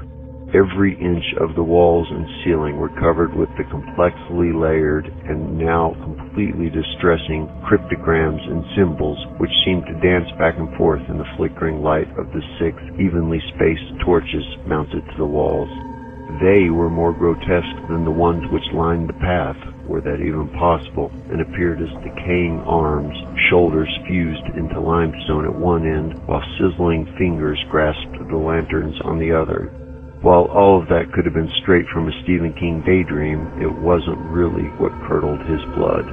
That honor went entirely to the people in the room. There were 3 evenly spaced rows of people kneeling with their heads on the stone floor, all angled to face the altar directly. Chad's best guess was that they were homeless street people as well, but he couldn't imagine why any human being, homeless, psychotic or otherwise, would allow themselves to be subjected to the wholly inhuman conditions he was seeing. All 18 of them were fully naked and severely malnourished to the point of nearly every bone being exposed through their skin. Streaked with blood, both dried brown and fresh red, nearly all of them had either large gaping wounds or brutal lacerations, or both. One man had a 5-inch square neatly removed from his side, exposing the missing portions of 4 ribs, and it reminded Chad of the plastic mannequin Mr. Summers used in Biology 101. That one had clean puzzle pieces that were easily removed, nice and neat, however. This guy, not so much. A woman with only a few patches of long hair left on her scarred and balding skull was missing an ear, several fingers, and a foot. The injuries only got more repulsive, and Chad had to force his eyes away from the sight completely. There was no human decency in this place. It was a temple for the type of incomprehensible sickness that he'd only previously experienced in the realms of fiction. The most striking aspect of all of it had to be the fact that these people were still alive. All of them. Not only had they all been breathing and making slight movements, but they were chanting in unison as well, the ones who still had their vocal cords attached at least. It was hard to make out at first, with their faces towards either the ground or the altar, but after a few minutes of not looking at them, he thought he had it. It was Alzeze, Alzeze, Alzeze, over and over again. More gibberish. He didn't know why he expected it to be anything but that. As horrifying a display as the round room was, there were no little girls escorted by a tall man in plastic or a round man in layers. Logistically, the smartest thing he could do now was to backtrack until he found a searching detective and then lead them back here, but he couldn't bring himself to do that. The graphic and reverse turn this had suddenly taken only meant that a child's life was in that much more danger. The time he spent trying to find help might be the time used slicing Kimberly Masters' throat from ear to ear. Of course, there was no way to say definitively that these were devil-worshipping sadomasochists, but he had been to enough movies to know that the occult had to be involved here. The people that were into those kinds of parties were the same ones that had proclivities toward child torture and sacrifice, people with appetites for pain, suffering, and the kinds of evil Chad could never imagine. No, he was going forward no matter what. He'd gone too far to turn back now. There were only 2 options at this point, and after a brief round of eeny, meeny, miny, mo, his mama told him that the route to his left was the very best one. Creeping as quietly as his 6'2", 220-pound frame could manage, Chad stayed low and edged his way along the curved wall. His muscles were torqued and ready to break into a sprint if his position was revealed. It wasn't so much that he thought these poor souls would be any real physical threat to him as much as it was the fact that the room's occupants were most likely carrying any number of diseases. Then again, he wouldn't have been entirely surprised if Pinhead had decided to make a guest appearance. It looked like something he'd be into. He reached the opening without disturbing the worshippers, although he was already wishing they could do another word other than Alzeze. Even the mole people mixed it up a little bit. Sliding through the 4 or 5 foot archway, Chad found that, against his expectations, it wasn't a tunnel but rather led to another circular room, 3/4 smaller than the last one, but still covered in the same arcane writings as the chapel. It was unoccupied, which was something of a relief at first. Unfortunately, that included Kimberly as well, so it was a short-lived feeling. His silver lining was that at least it narrowed down the search, and he planned on jumping right back against the wall of the main room when his attention was drawn to the actual items in the room he was in. Seeing the smaller room was empty, his eyes, wide with adrenaline, had almost looked past them, and now he wished that they had. There was nothing in the center of the room, but large divots of stone had been carved out of the walls, chest high and evenly spaced, to create shelves. Starting from his left, there were 13 in all, but only the last 3 sat empty. They were dimly lit by black candles held aloft by severed human hands, rather than the full arms that held the torches. It wasn't the way he would have gone with the interior design, but he had seen some artists who were celebrated for creating images more obscene than that. Even these, as repulsive as they are, would sell in L.A. to some H.R. Geiger collector. No two of the 10 occupied shelves were the same, although they were all similar in nature, a small collection of items arranged on each as some sort of memorial. The one thing that they did all have in common was probably the most sickening. Stuck to the wall within each shelf was some sort of clear epoxy, and arranged to be fully bathed in the meager light was a flyer with a picture and some information. They were all Amber Alerts. Feeling like he'd been punched in the gut, Chad stumbled to the closest one. He had to be sure. Tiffany Jane Martin, age 6, last seen in Central Park with her mother. Arranged with what seemed like a tremendous amount of care were one of Tiffany's pink Nike tennis shoes, a yellow beret, a picture of Tiffany with her parents, a lock of her hair, and, no, please no, not that. It was her thumb. Those sick son of a bitch bastards took her thumb. This boiling sensation which caused his blood to well up into his field of vision was a new feeling for him, and as comfortable as it felt settling into its new home was as frightening as it was at the same time. Chad Parker, for the first time in his entire life, wanted to kill someone. He had still hoped to God that that wouldn't have to be the case, but in this moment, he was ready to take a life. He stared at the alert flyer for a full minute, praying the words would rearrange themselves into something less traumatic before moving on to the next one. He didn't want to see the contents of each shelf. Not at all. But he had to see, had to know. These children deserved that much at least. Each seemed impossibly worse than the last. Marie Daniels, age 7. They left her 2 big toes. Cynthia Gentry, age 11. Her ears. Jamie Knox, age 9. Her nose. Shaniqua Masters, age 8. The skin from her face. Chad threw up a small pile of art house caviar and quiche. It had been overdue. By the time he got to the 10th tiny memorial, his entire body was shaking with primal rage. Well beyond the point of simply wanting to kill, he was ready to break, maim, and mangle. He wanted to cut whoever did this into so many pieces that Humpty Dumpty's best team of surgeons would look at the pile of unrecognizable meat and say, "What the fuck?" It was such an incendiary level of unbridled rage that he was beginning to hope that he would run into Plastic Lurch and Puffy Fuck face to face. Nothing short of delivering the full extent of his wrath upon them would alleviate this monster that was eating him from the inside out, and no one, even God himself, would say that righteousness was not on his side when he did. The only thing that restrained him from giving in to the complete catharsis of an incredible Hulk rampage through the adjoining chambers were the contents of the 10th shelf, both what it held and what it didn't. The picture on the 10th flyer was a familiar face, the one he'd been seeking from the start and hoping not to find. It was Kimberly. Dark hair, dark eyes, dimples, infectious grin, heartbreakingly adorable. He and Kimberly Masters had never met, spoke, or even been in the same proximity as each other. Despite that, after the events of the last few hours, Chad felt like he knew her. As insane as it would sound if he ever said it aloud, he thought maybe he loved her. Perhaps it was just the crushing pressure of the night's stress firing off synaptic reactions at an unprecedented pace and leaving his weakened emotional state vulnerable to suggestive misinterpretations, confusing sympathy and concern for something greater, but he didn't think so. Regardless of the true motivations, seeing the things that were not on Kimberly's shelf helped to lower his fury level slightly to DEFCON 2.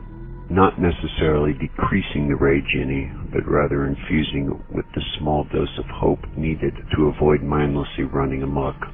Outside of the dreadful Amber Alert itself, there was one other item with any relation to the little girl that now felt like his child. It was a well-worn teddy bear, one black button eye lost in the sands of many bedtimes past. Clearly loved, Chad hated to see it here, in this place, but at the same time, seeing it alone was a welcome sight. Without a gory appendage decorating this portion of their horrific trophy case, it was reasonable to assume that Kimberly Masters was still alive.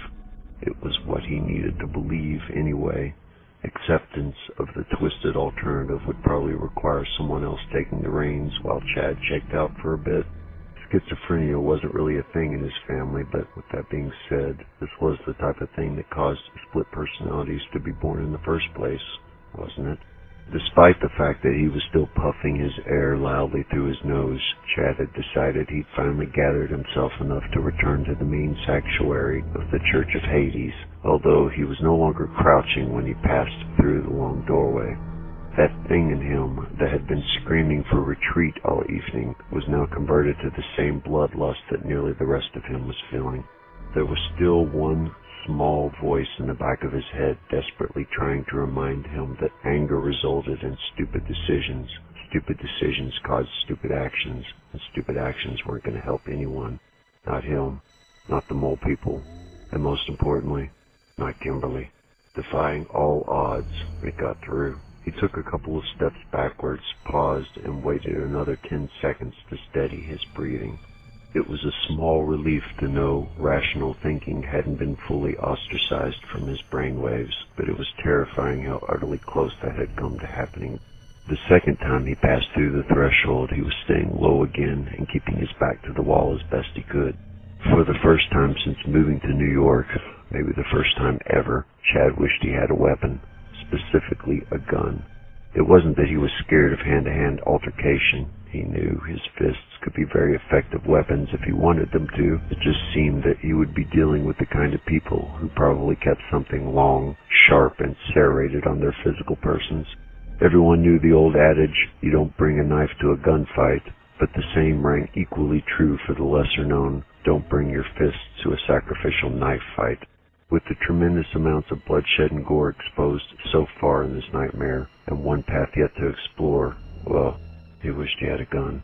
The sounds of Chad's movements were pretty well covered by the satanic tabernacle choir's rousing rendition of everyone's favorite Alzaze, Alzaze, Alzaze, so he wasn't overly concerned about the swish of his shirt sliding along the smooth rock wall. That changed after only a few feet, however, when the entire group of chanters, all 18 of them, stopped emitting the inane mantra at the same time, filling the room with a sudden, oppressive silence. The world's least popular flash mob finishing their last performance for the day. What now? Had they heard him? Chad froze with indecision, but only for a moment. As ready as he was for a confrontation, or thought he was, something deeply instinctual took control of his body, and he quickly retreated back to the trophy room. With the arched doorway being several feet long, the angle wasn't great for peering back into the larger, now quiet room, but he did his best. Part of the room could be seen, and so could part of him. He had a decent perspective on the opposite doorway, the altar, and those lucky few who got a seat in the front row. Nothing seemed to happen for several unnaturally long seconds, and he had just about decided to take his chances and give it another try. It appeared to be time for those seldom-used ninja skills he liked to brag about to Vicky. While he was always joking when it came up, there was some thread of seriousness to it he'd never admit to out loud. He had seen a lot of ninja movies. It didn't look that hard. The idea had no time to come to fruition, however, as activity in the room kept him in the holding pattern needed to observe for a moment longer. The people began to move, the first four of the first row at least, the only ones he could see clearly. They lifted their heads from the ground and sat back onto their knees, still kneeling. The woman closest to Chad had a great deal of difficulty getting her face unstuck from the stone floor. It had adhered to a dried combination of blood, viscera, and the small bits of brain matter that had escaped the inch-wide gash in her forehead.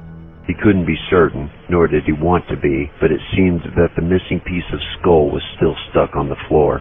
It made Chad think of his father and what he said whenever something came along that he found more than lacking. I need that like I need another hole in my head. Was that woman's wound an aesthetic choice, an elective surgery? Was that additional hole in her head done to her, or did she need it? It was unfathomable, but it was also the kind of behavior this hellish atmosphere probably created in people. The chanters didn't seem bound in any way, not in any way that could be seen. What was keeping them from leaving this place if they weren't here by choice?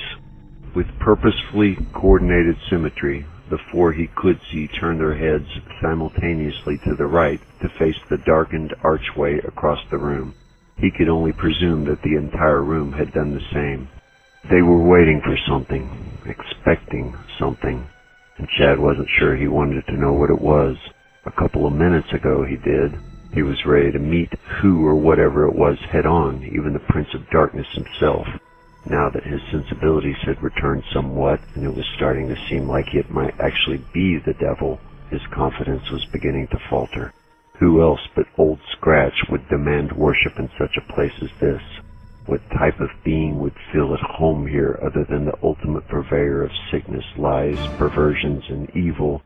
Chad's mind had already painted the picture for him so that when the vile creature finally stepped out from the shadowy doorway, it wouldn't be the heart attack-inducing surprise it might have been otherwise. Walking on spindly caprine legs with hooved feet and sprouting two large curling horns from its misshapen skull, it was one part Baphomet. Not to be outdone by the goat-like portions from its torso and arms, which were as black as oil and just as slick. 666 gleaming red eyeballs watched the world from every angle. A wispy shooshing noise followed the demon around from the incessant blinking of its many eyes, somewhere between an irritated movie patron and a hissing snake. The face was one that no mother would love. Having no need for additional eyes there, nor nose apparently, the beast's bulbous face was consumed by one large mouth which stretched from ear to ear and horns to chin. Several rows of dull, flat-edged teeth lined the lipless mouth face, and when it opened for a bite, the back of its skull would fold in half. The extreme pressure of its maxilla would be enough to neatly remove a man's arm if the teeth had been sharp. It would simply shatter bones instead and keep you alive for just that much longer. It enjoyed the process of chewing. This was the perfectly disturbing image Chad's mind cooked up for him, and if it wasn't what ended up walking through the doorway across the room and on the other side of the Manson family reunion, then he really was going to have to cut out all the scary stories and horror flicks. Sure, he was a creative guy. He was an artist after all. But this wasn't the kind of thing he created. The detailed specificity of the once fallen angel and its proclivities shouldn't have just popped into his head so suddenly and with such intensity. It simply had to be a premonition. If that turned out not to be the case, then who else could he blame but Wes Craven, Clive Barker, and John Carpenter? He sure as shit wasn't requesting additional horrifying input from his brain at that moment. Alzeze! The congregation screamed once in unison, breaking up the penetrating stillness. Chad flinched involuntarily at the group's startling scream, and then tried to steel his nerves for what was coming next. Who was coming? But it wasn't doing a lot of good.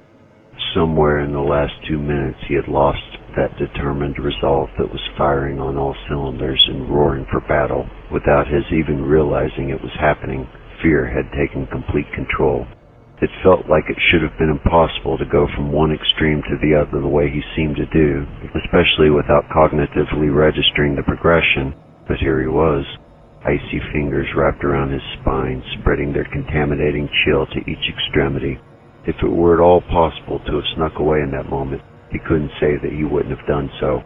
It was too late for any such thoughts, however. There was movement in the darkness. It was here.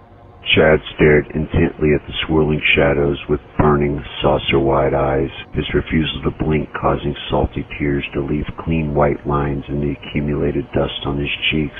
If he closed his eyes for a second, that would be the moment hell would unleash itself upon him. Whatever it was tall, much as the demon he fully expected to arrive would be, but it was moving so slowly the big reveal became painfully dramatic. If this had been a television show, they probably would have cut to a commercial. With the frantic rhythm of his heartbeat pounding away in his eardrums, it teased the possibility of a young man's stroke. It also concealed the distinctive sound of what was coming. When the entity did finally step into the light, it really couldn't have been more anticlimactic. It was Scruffy McRaincoat, one of those damn bums he'd been chasing all night. The tall man with the blank expression and the dead eyes was not who Chad had expected to see, and in hindsight that was probably pretty stupid. This wasn't Hellraiser, or even The Omen for that matter. Life may have imitated art sometimes, but his anxieties of the preternatural may have been a little ridiculous. His situation may not have improved significantly, but he did feel better about it. At least he could compete on the same playing field with other humans. With an identical cadence to his steps, the same mass of fabric that had been with the tall man earlier shuffled in behind him. Chad leaned forward in hopeful anticipation that the trio would be complete. Please let her be with them.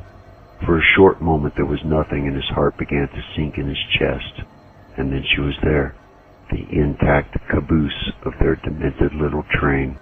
Still buried in her oversized black attire, very little about her condition was revealed outside of her face, and that did not look healthy at all. It was difficult to determine from Chad's distance, but her eyes looked to be all white cornea. The pupils disappeared somewhere in her head. Remarkably, she maintained the synchronized footfalls and followed along perfectly behind the other two. What in the holy hell had they done to her? A zombified version of herself, seemingly Kimberly Masters, was no longer in control. In fact, all three of them seemed to have relinquished their controllers and were now letting someone else play their game. The only real plus to be had was the fact that Kimberly appeared fully intact. There was no blood on her clothes or face that would suggest that the sick freaks had removed anything from her body.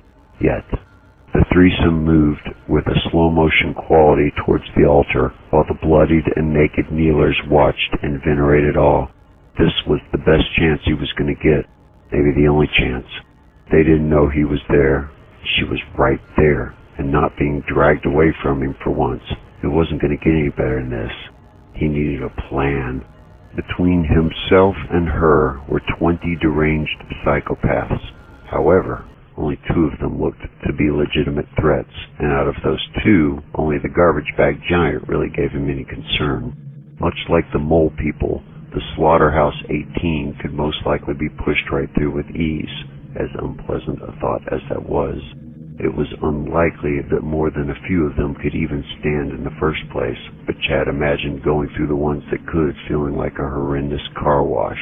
Except, instead of soap and water, it was blood. Instead of strips of cleansing canvas smacking the sides of the car, limp hands and arms would flail about, and instead of being dry in the driver's seat, he'd get the same perspective as the front grill's bug shield. The middle fellow, Mr. Goodwill Men's Department, may have had the layers to protect him from any significant shots Chad might try throwing his way, but at the same time it would prevent him from being a noteworthy hazard. The guy waddled when he walked, and he couldn't lower his arms more than a quarter of the way down. At worst, he was a barrier.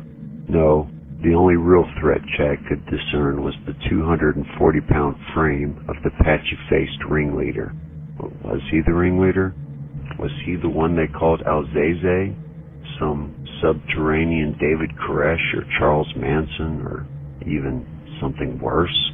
It made sense that he would be the one Chad should target first, or should he target any of them at all? That may have to remain a fluid aspect based on their reactions once he'd made himself known. Basically, it came down to 2 probable scenarios. They would react with aggression, or they would choose to scoop up Kimberly again and flee. If they chose option B, then their most logical escape route would be to go the way they came in. There was no way they'd outrun him in the big cavern. Since that was the only direction Chad was unfamiliar with, pursuit would be difficult, most particularly in the darkness that path seemed to contain. The smartest plan, in his estimation, would be to make for the opposite doorway to cut it off, even if that required cutting through the rows of gory parishioners. He would need to be fast if he was going to avoid contact with them, as well as any infectious diseases their spilling blood may carry. If it seemed that they were choosing to put up a fight instead, Chad would adjust his trajectory and zero in on putting their leader down with as powerful a blow as he could deliver. From there, it should be as simple as grabbing Kimberly, tucking her under his arm like a pigskin, and then bowling through the tacklers for the long touchdown. If he could get her across the cave quickly, it should be an easy escape to the police, who had to be close behind by now. Chad moved a little further into the doorway and readied himself. The three had just reached the altar, and the tall man, or Alzeze, as he was beginning to think of him, put his arm out to help Kimberly climb onto the marble slab, which she seemed to do in a voluntary haze. Alzeze! The room called out together, surprising him into the same reflexive jump that the last one did. Were there some cues he was missing, or had they just had a lot of time to practice? Either way, he had to give him kudos. It was sufficiently unnerving, and every time they did it, he wanted to shit his pants.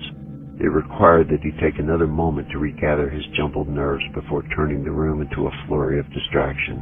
Kimberly sat cross-legged on the slab and faced the room, while their unholy pastor reached into his creakling coat pocket and pulled out the knife. Of course, the sacrificial knife the viewing audience had been expecting finally makes its appearance. Long? Check. Sharp? Check. Serrated? Check. Ornate hilt? Oh, but most certainly. Alzeze displayed the weapon before him, blade resting on one hand, the handle on the other, in a ritualistic fashion, and Chad realized that this was it. This was the moment. It had to be. And as difficult as it was to set his muscles in motion, he knew that inactivity now would end in something so tragically horrific it would never leave him. He would never be able to live with himself afterwards. "Go, Parker," he screamed in his head. "Go now!" He did. Chad broke into the room at top speed, the bull in a china shop mentality in full effect. It would only take a few seconds to reach Alzeze. When the blade came out, he had scrapped going for a doorway defensible position. The need to save the little girl became the most pressing, the little girl who didn't seem to comprehend the immediate danger she was in. The next few moments of time developed in such a shockingly unanticipated manner that it was impossible for him not to have been caught off guard. For starters, he was greeted by the room's occupants with a complete and utter lack of acknowledgement. He might as well have been a ghost for the welcoming he received. The rows of people that made up the audience turned not one eye in his direction, keeping their intense gazes fixated on the altar instead. Kimberly, Alzeze, and the human clothesline remained just as motionless as the rest of the class, and their faces were devoid of emotion, giving off no indications that any thought processes were taking place. Empty shells. It looked like the only wax museum in the world that guests would pay to get out of. As anticipated, Chad was upon them in only a few seconds before being presented with an instant in time he hadn't seen coming, even in his wildest expectations. Somehow, to his own amazement, he found himself standing before Kimberly, his hands inches away from initiating contact, and no one was trying to stop him. Hell, no one was even moving, and Chad wondered if it was strange to find that strange, given that strange had all but lost its meaning anymore. All the adjectives in his vernacular felt inadequately underwhelming or blasé, and he didn't think he knew any words that could properly describe the shitstorm of oddities he'd been swept into. Perhaps he'd find them somewhere down the line during one of the great many therapy sessions he'd be attending for his PTSD over the next decade. Kimberly's flittering eyes were all bloodshot cornea, as Chad had thought he had seen before, and her pupils had rolled up into her head. The windows to her soul had been closed off. He put his hands on her shoulders and shook her lightly, wanting no more than to rouse her from this induced state of catatonia, and was surprised by how powerfully she maintained her center of gravity. She barely moved at all, feeling very much like the statue that was being portrayed. "Kimberly," he hissed quietly, afraid that going above a certain decibel would bring the rest of the room out of their states of inactivity. "Kimberly Masters." He was partly correct. Kimberly was unfazed, but the bum with the long beard and multitudes of layers, standing to Kimberly's right, began to slowly blink his eyes and shake the cobwebs from his head. Chad watched in fascination as the man's cognitive abilities returned, and when he turned his head to meet Chad's gaze, his eyes were clear and sharp. There was a definite confusion there, but some degree of recognition as well. For a moment, Chad allowed himself a brief bit of optimism, with the hope that the man was coming out of a severe state of some type of hypnosis or government mind control program. If that was the case, then maybe Chad wasn't down here all by himself anymore. Maybe this man could be an ally. When he turned his attention from Chad to Kimberly, that whole idea flew out the window like a McDonald's receipt on the interstate. An undefinable expression of horrible torment came over his pale, dirt-smeared face, and Chad couldn't tell if it were anger, fear, sadness, or some trauma-induced combination of the three. Starting gradually, a low moan came from somewhere deep inside the overcoats, sports coats, jackets, sweaters, and t-shirts, and built in intensity until it was an ear-piercing shriek.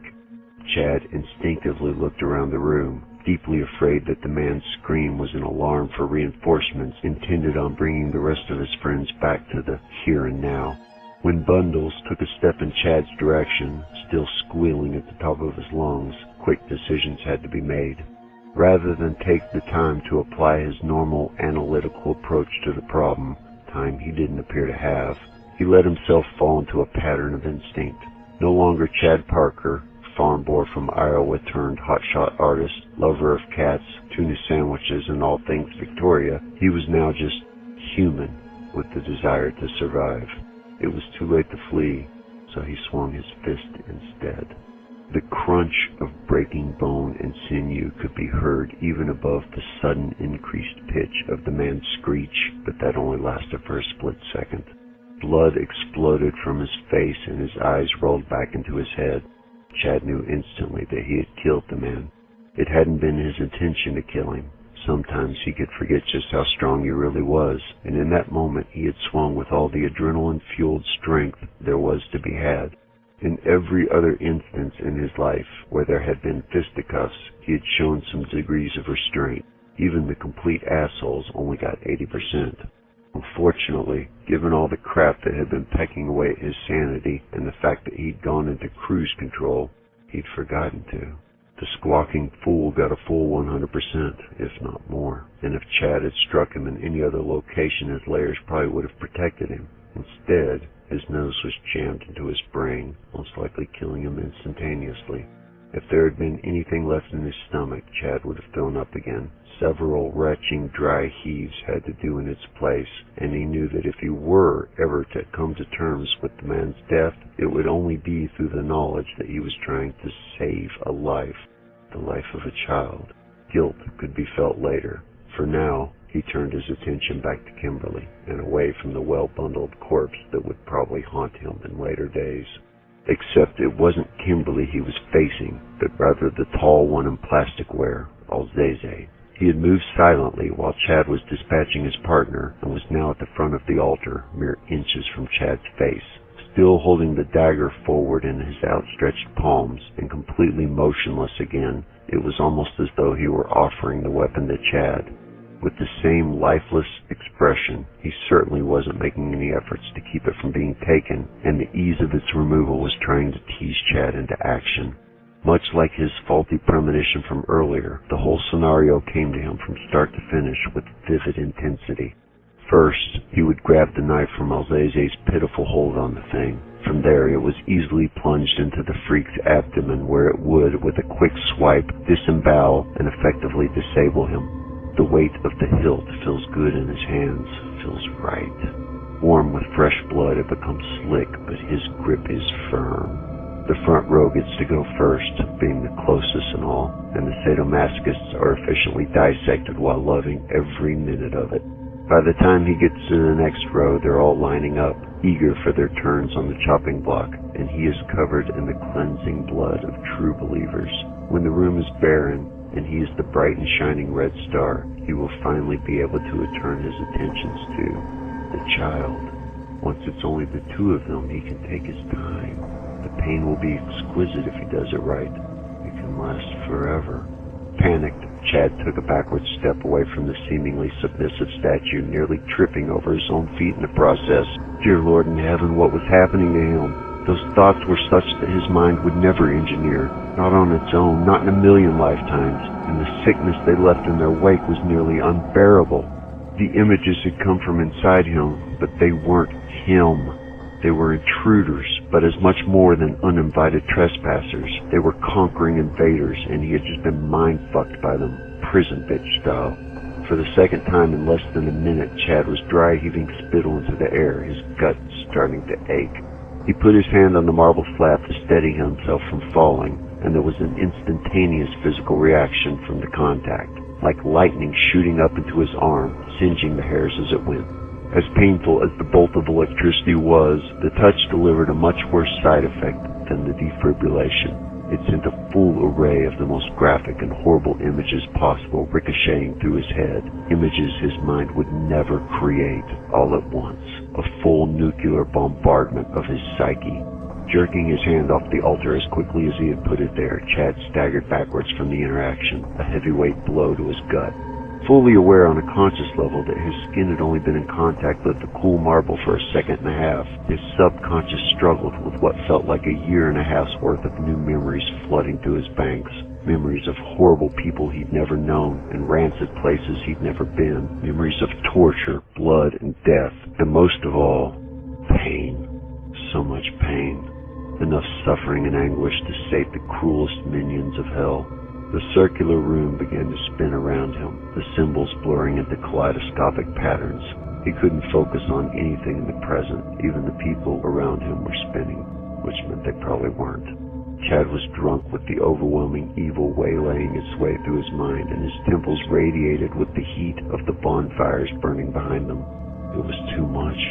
His sanity had been a smooth glass sphere that surrounded him, protecting him and providing a clear perspective of the world around him, which, in turn, he used to assess each passing moment and then make judgments based on the evaluations.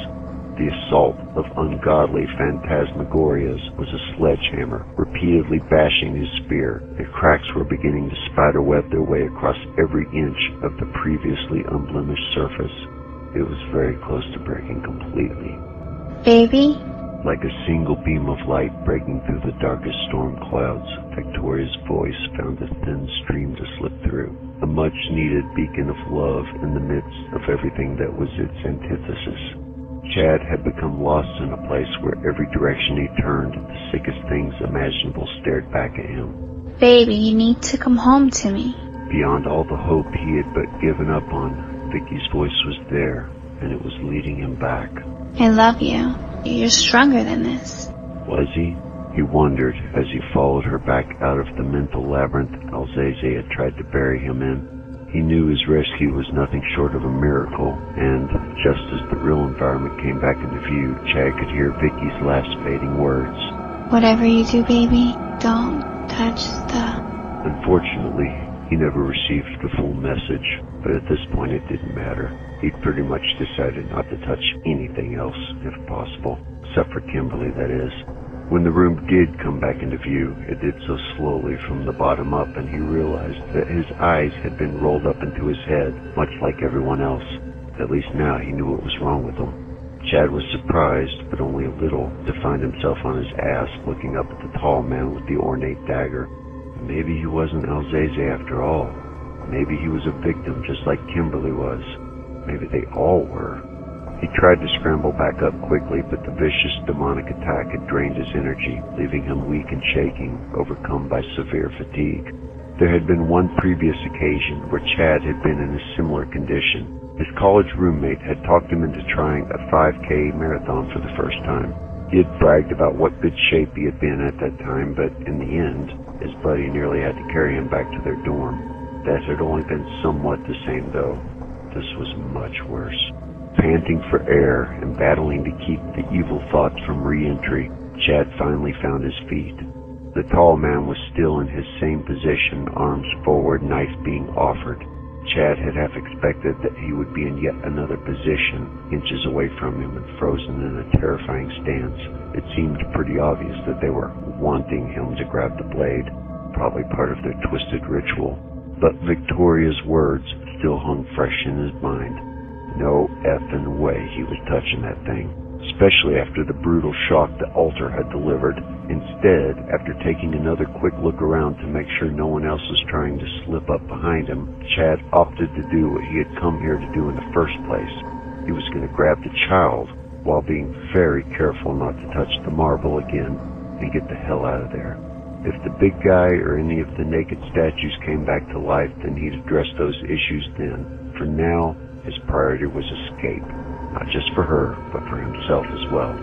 He'd gone into this situation prepared for a physical altercation of some type, but he was in no way ready for the psychological warfare being waged upon him. For a moment, the thought occurred to him that he might actually have been drugged and was in a government-sponsored PSYOPs experiment deep underground, some black-budget holdover from the Cold War that was never shut down or told about the Human Rights Act. Would he suddenly wake up out of his current predicament only to find that he had just shot the president, or planted a bomb, or flown a plane into a building? Chad didn't hold on to the idea for long, though. Not that it was beyond the realm of possibility that the whole ordeal had been cooked up by the CIA, NSA, FBI, or any of the other acronymic agencies known to specialize in lies and deceit, all in the public's interest, of course. But this felt way too dark and evil to be anything a human being could conceive. Kimberly was still sitting still, legs crossed, arms to her side, and Chad reached out with exhausted arms to grab her. They felt like rubber as they extended, and he knew he was tired. That being said, he also knew it wouldn't matter. Once he took hold of her, he would not let go. He would find the strength within him somewhere, and if there were none to be had, then he would create it. Feeble was a word used for an old lady's grip on her handbag, not for the grip he would have on her. With one hand on each arm, he pulled her with all his might. In one fluid yet completely unexpected motion, Kimberly lifted her arms and leaned her head forward. The movements combined with her somehow being stuck to the altar sent Chad flying backwards with her black hoodie in his hands. For the second time in less than a minute he was sprawling on his backside. Unlike the first time, however, he hadn't landed in as clean a space. Looking up from his spot on the floor, Chad could see the chin and torso of the nearly bald woman with the exposed brain and realized that his back was squarely in her rather large puddle. A shudder went down his spine. He could feel the warm wetness soaking through his shirt, and he didn't even want to think about the bits of actual brain matter that might be stuck to him when he finally did get up, if he got up. Turns out it was much more of a struggle than the first go-around, and he found himself slipping repeatedly in the woman's gory discharge before resolving himself to the pathetic act of sliding several feet to a drier area, his shoulder blades leaving 2 chunky red streaks behind him. Even then, it wasn't easy returning to an upright position. He felt like a turtle trapped on its shell, and for a few harrowing moments he considered giving up. It took looking to his right and seeing the dead man's crushed face looking back at him with wide glassy eyes to push him into the impetus he needed to stand, but even standing was becoming a chore. Instinctively, Chad used the black hoodie to wipe as much of the blood off his hands and arms as he could with repulsed horror, feeling only a little guilty afterwards. It was doubtful she would mind. Kimberly had returned to her eyes wide, upright position, except this time her arms were crossed in front of her chest in the I Dream of Jeannie pose he'd seen Vicky employ in her yoga routine from time to time. Her yellow Hello Kitty t-shirt was more filth than yellow and nearly in tatters, and after seeing it, the hoodie made a lot more sense. Everyone else in the room was holding their spots, buried within their own personal nightmares most likely. Chad reached for the clearly brainwashed child once again, and as tired as he felt the first time, his little blood-splattered breakdance session had doubled that. As much as he wanted the resolve to believe that he could carry her, it wasn't there. Instead, there was fear, and the very legitimate concern that he may not be able to lift her at all, and then if he were able to, just how far could he carry her? His fingers slid around her arms. Her skin was cold as ice. It literally burned his palms with the extreme temperature. Was it even possible for a living human to radiate with such a severe frigidity? It had to be. She was clearly alive, wasn't she? Fighting against the reflex to pull away, Chad pulled at her with everything he had left, and a little that came on loan with an interest rate he'd pay dearly for at a later date, if there was a later date. His plan was to toss her over his shoulder and break for the cave. A big contingency to that plan having any success at all hinged on the detectives being somewhere close to the end of that large cavern, because that was about all he had in him. It was the best he had. Unfortunately for the plan, Kimberly didn't budge, not 1 inch. To further the quandary, neither did Chad. He could still feel the burning cold on his hands and move his eyes around the room, but beyond that, he was trapped in a state of immobility.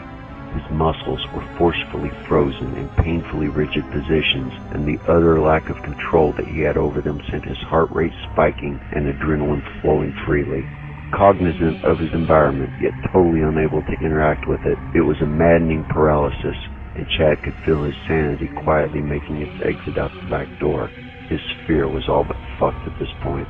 He felt like an animal caught in a trap, except the trap was his own non-responsive body. Once his wildly darting eyes finally settled a bit and made their way back to Kimberly's face, he noticed a change in it that captivated his whole attention and momentarily took his mind off the futility of his situation. It was Kimberly's eyes. Her pupils, specifically, as they had slid back down from the place they'd been hiding deep in her skull. Rather than the hazel eyes that her mother loved so much, however, there were 2 solid black circles. Wide and deep, they held the endless abyss of an ancient entity, and Chad found himself locked into their gaze, unable to look away at all, his vision now just as trapped as the rest of him. The blackness of her pupils slowly began to grow in size, first filling her eye sockets and then moving on from there. It grew past her cheeks, then her face, then her entire frame. Before Chad knew what was happening, it had consumed him fully. The panic of standing in the complete absence of light was alleviated to a degree when he discovered that he was once again in control of his muscular system, but there was still an intense claustrophobic sensation brought about by the oppressive darkness that almost seemed tangible. If he hadn't felt the floor beneath his feet and the pool of gravity keeping them connected, Chad might have convinced himself that he were swimming in it. It wasn't a pleasant feeling. It wasn't as bad as the mind-breaking barrage of blasphemies that had gang-raped his thoughts just a few moments ago, but it wasn't a spot he'd picked for a vacation. Astonished that he had the ability to remember it in the first place, he was grateful to find the iPhone still in his back pocket and thrilled to find it in working condition after having fallen on it twice already. And Vicky tried to talk him out of the shatter guard. The feeling, much like every time he allowed himself 1 iota of optimism, was short-lived. Chad wasn't sure where he expected to find himself. There hadn't been much time to cultivate any theories on the subject, but his quick guess was that he was still in the circular room. Creating the current environment would have been as simple as extinguishing some torches. It was also likely that he may have blacked out for a moment or even been placed into a hypnotic state again, which would have given them the time they needed to turn the lights out. The iPhone's illumination quickly dispelled that notion, and Chad was forced to pinch his right arm hard. It hurt. This had to be real. This place he was in. He just had no idea where on Earth it was. Was it even on Earth? It looked like nothing he'd ever seen before, online or in person. At first he thought that the light was doing nothing at all to battle the darkness, but that wasn't the case. The room, of an indeterminable size, and possibly everything in it, were made from large, solid masses of onyx. Smooth, crystalline and black. There was a floor, then a wall, then a pillar. His footsteps echoed back to him as he walked. The room sounded enormous. Occasionally he'd stumble across a colossal 6-foot by 6-foot black cube just sitting in the open, as cold and uninviting as the rest of the place. It seemed endless, and Chad had no clue if he was even going in the right direction. Did this place even have a right direction? He tried to get some idea of how long he'd been walking from the iPhone, but the device was trying to tell him that it was 2 in the afternoon, and he knew that wasn't right. The bright idea of setting the stopwatch to monitor his progress came next, but when he turned it on, it just kept bouncing back and forth between 1 and 10 seconds, trapped in a temporal loop. Or it was just time for a new cell phone. Frustrated by the hopelessness this new hell he'd been dropped into was invoking, and still physically exhausted, Chad fell to his knees on the cold, black ground. He was going to cry. Just really let himself go. He had earned that much at least, and that was the new plan. Except he never got to release his first sob. A noise, other than his own panting, caught his attention first. It was the first thing he'd heard since he'd been here, and it was familiar. Whispers. Thousands of whispers. Maybe millions. And hissing snakes. Oh shit. You've got to be kidding me. He did know that noise. It had come during that premonition that had turned out not to be a premonition. That might actually have been a premonition after all. It was all those damned eyes. 666 to be exact, and he didn't even know how the hell he knew that. Please God, don't let this be real. The creature he had seen earlier had been more horrifying than any Hollywood creation put to screen, and that had only been in his mind. If he were truly about to see the physical manifestation of that thing, then he was ready for the check. It was a twisted entity as biologically opposed to everything that makes us human as was possible, and even now, as he relived its memory, it left a wave of nausea in its wake. If he were forced to see that thing with his own eyes, smell it with his own nose, and, oh please no, feel it with his own skin, it would almost certainly mean the end of Chad Parker, at least the one currently existing in his body. The whispery hissing grew louder, and before too long carried with it the clickety-clack of hooved footsteps. Chad turned off the flashlight on his malfunctioning cell phone. He didn't want to see what was coming.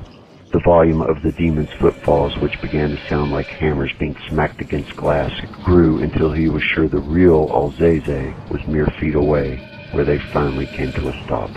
He could hear the deep gasping of the thing breathing through its gaping face mount, and he could smell the sickening odor it carried with him, a mix of decaying flesh and cooking excrement.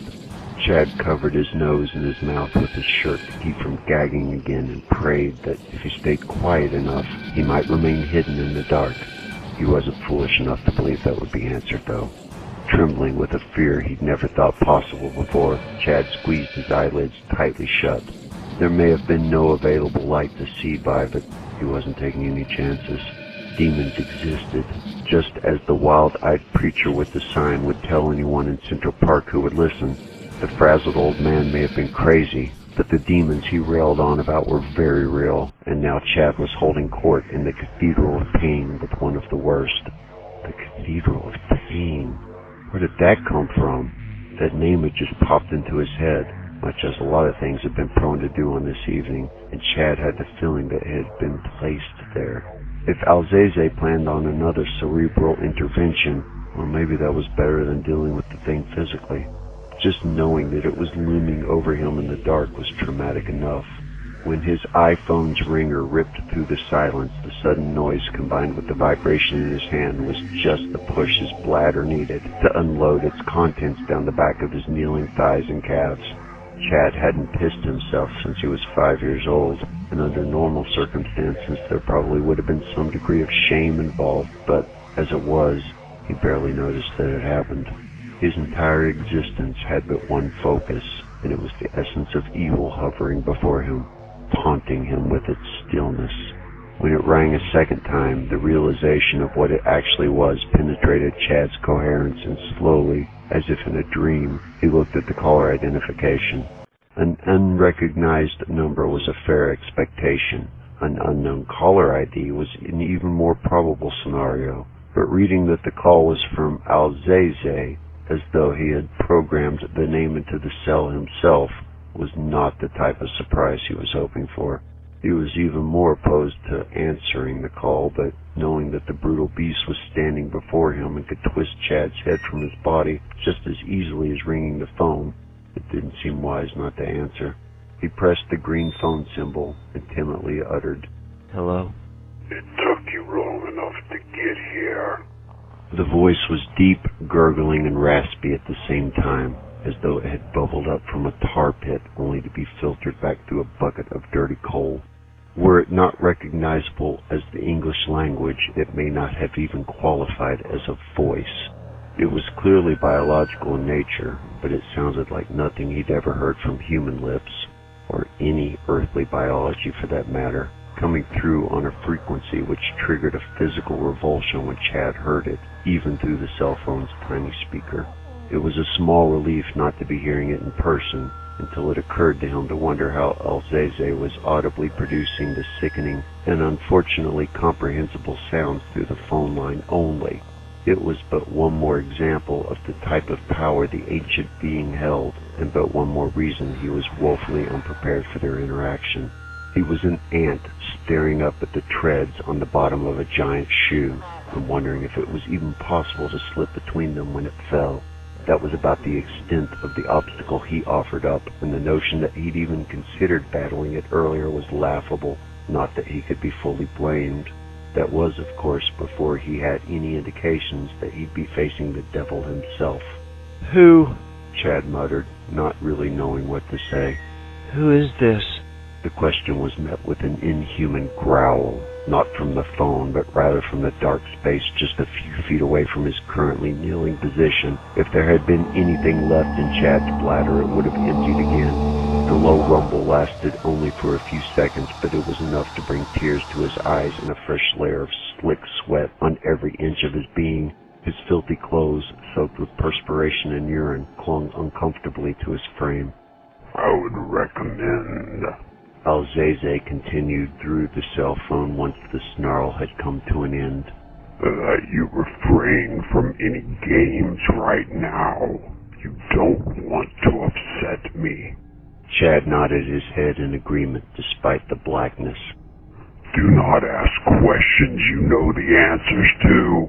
You know who I am. I have given my name to you. You know what I am. I have shown my form to you. You also, Chad Parker of Iowa, know where you are. In my domain, the Cathedral of Pain. Chad's uncontrolled shuddering was beginning to reach a crescendo, and he could barely keep the phone in his wet hands. I will ask you a question. Bear in mind that I already know the answer. Attempting to lie to me will only extend your suffering. Do you understand? Chad nodded again, well beyond the presumption that Alzeze, with its unholy number of red eyes, could see him with a lot more clarity than his brown ones provided. Good. Alzeze continued. Apparently he was right. Then tell me this, O pathetic beast of inferior design. And remember, don't lie to me. The increased volume of the demon's scream delivered stabbing pangs into Chad's gut, and he doubled over, his forehead smacking against the unforgiving onyx floor. A small stream of blood began to trickle from the wound, and his reaction earned what he could only assume to be a small chuckle of satisfaction from Alzeze, although an assumption was all it was, because the sound was unlike anything one would normally associate with laughter. Either way, they both knew that Chad wouldn't be lying to the monster. Why? It paused for a moment, either to allow Chad to recollect himself enough to really hear the question, or out of some perverse sense of the dramatic, before posing its query. Are you here? Why was he here? Was that a trick question? He was here because that vile son of a bitch brought him here. That's not what I mean, and you know that. Alzeze responded verbally to Chad's thoughts. How could it have done that? How did it... Oh shit, the bastard was in his head. Close. Alzeze responded through the iPhone speaker. But not quite. I already told you, Chad Parker, who desires fame above all else. This is my domain. You are in my head, not the other way around.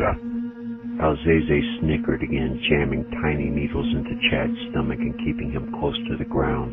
The cruel fiend's snide remark about his desire for fame was oddly assuring, however. If Alzeze truly believed that about him, then it didn't know Chad as well as it let on. It definitely wasn't much, but at this point, it was something.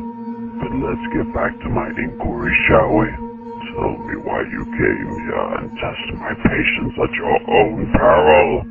The constant whispering of the hundreds of eyes blinking through their scrutiny of his quivering form was nothing short of unhinging, and Chad struggled to figure out the answer being sought from him.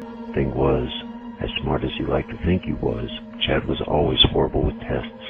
He could have had the entire textbook memorized cover to cover, and the moment a sheet was laid before him and a professor said, "You may begin now," his brain just kind of locked up.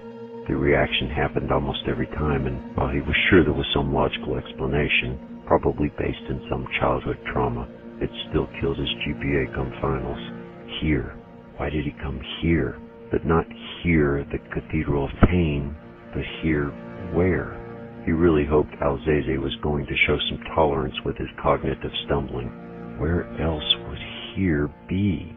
If this black temple wasn't a real place, if it was really a part of Alzeze's mind, then, as tangible as it all felt around him, it wasn't a physical location. Okay, then where was he before this? It seemed nearly impossible to remember, almost like he'd been here forever. There was nothing else but this place. But that couldn't be right. He still felt the residue of having been searching for something that he thought he might have found. Let me help. Alzeze offered from the Apple device, and all of a sudden a window appeared in Chad's mind. It was dirty and nailed shut, but the mental representation of himself was able to clear away enough to peer through to the other side. He could see himself on the subway platform when 3 bums walked by, then in a tunnel, then another, then the mole people, then a large cave, then a smaller, much scarier one. Each scene was familiar without triggering the memories outright, like déjà vu. It wasn't until he was shown the graphic nature of the trophy room again that the floodgates were unlocked and the curse of the exam-taking brain lock was broken. Each painful memory came rushing back, culminating in the fact that he was a murderer, but he knew the answer the demon was seeking. Kimberly Masters. His voice was hoarse and his throat was dry, but he was able to get out the words he hoped, probably foolishly, might save his life. I was trying to find Kimberly Masters. Alzeze began to laugh again, and each bubbling guffaw made Chad's stomach lurch. It wasn't as reassuring a reply as one would have wished for. Yes. It finally responded before offering up an obscenely stretched version of the child's name, greasy verbal tentacles caressing the word as it passed from its, well, wherever it was coming from. Kimberly.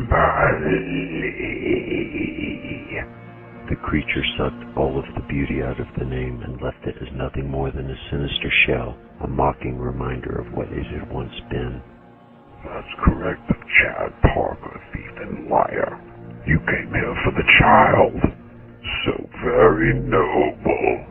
Really, I mean it. Despite the alien qualities to the abusive demon's voice, its thick sarcasm bled through easily. I have another question for you, Chad Parker, eater of flesh. But I would like to tell you something first. Chad lifted his head back off the ground, and the effort it took to do so was staggering. Had he not already been there, it would have brought him to his knees.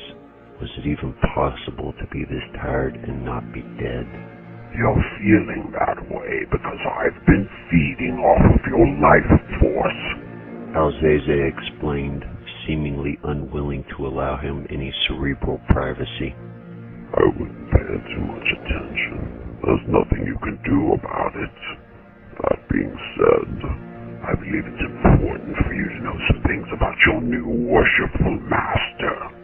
Not in a million years, Chad thought to himself, would he ever worship such a thing. If it takes 1,000,000 years, Alzeze continued, that's fine. The temporal constraints that dictate the reality of your dimension do not exist in this one. When time does not occur at all, you have all the time in the world. The words forever and now will come to mean the same thing for you. But go ahead and stand your ground as long as you can. It's an amusing change of pace. The futility and utter hopelessness Chad felt were benchmarks in his life, eclipsing records that had held since he was 6 years old. His family's farm, as well as the whole community at large, had been ravaged by a series of tornadoes over a 12-hour period of devastating carnage, which took the insurance companies nearly 12 years to fully rectify. With hair much blonder than the sandy brown it ended up, braces on his teeth, and the ostensibly endless number of freckles on his cheeks and forehead that vanished when he was in high school, the version of Chad that was a bit younger than Kimberly was now huddled with his parents in the root cellar beneath their farmhouse. Those 12 hours, which felt more like a week, passed with white-knuckled anxiety as the unending storms wreaked a path of unabated destruction above them. The memory never left him. He could remember the sound of the freight train rumbling through the kitchen and the living room. He could remember the looks of fear and worry on his parents' faces, which did nothing to alleviate his own concerns. And finally, he could remember the feeling, the certainty that the house would be ripped away at any moment and that the tornado would reach its hands down into the crater that his family would be recoiling in and pluck them all away, one by one. Now, in this moment, he would have gone back to that day in the cellar with his mother and father 100 times over, if it meant leaving this place. Yes. The demon gave confirmation to his grief. Savor those moments of pain. They are delicious indeed. I won't object to you going there at all, even though they might be the only thing sustaining your imminence. Sustaining your imminence? What was that supposed to mean? It means the iPhone answered his thought. That I cannot fully possess a body already blackened by too much pain or sin, until the Great Seal is unlocked. The Great Alzaze is unable to traverse your dimension outside of an impure vessel.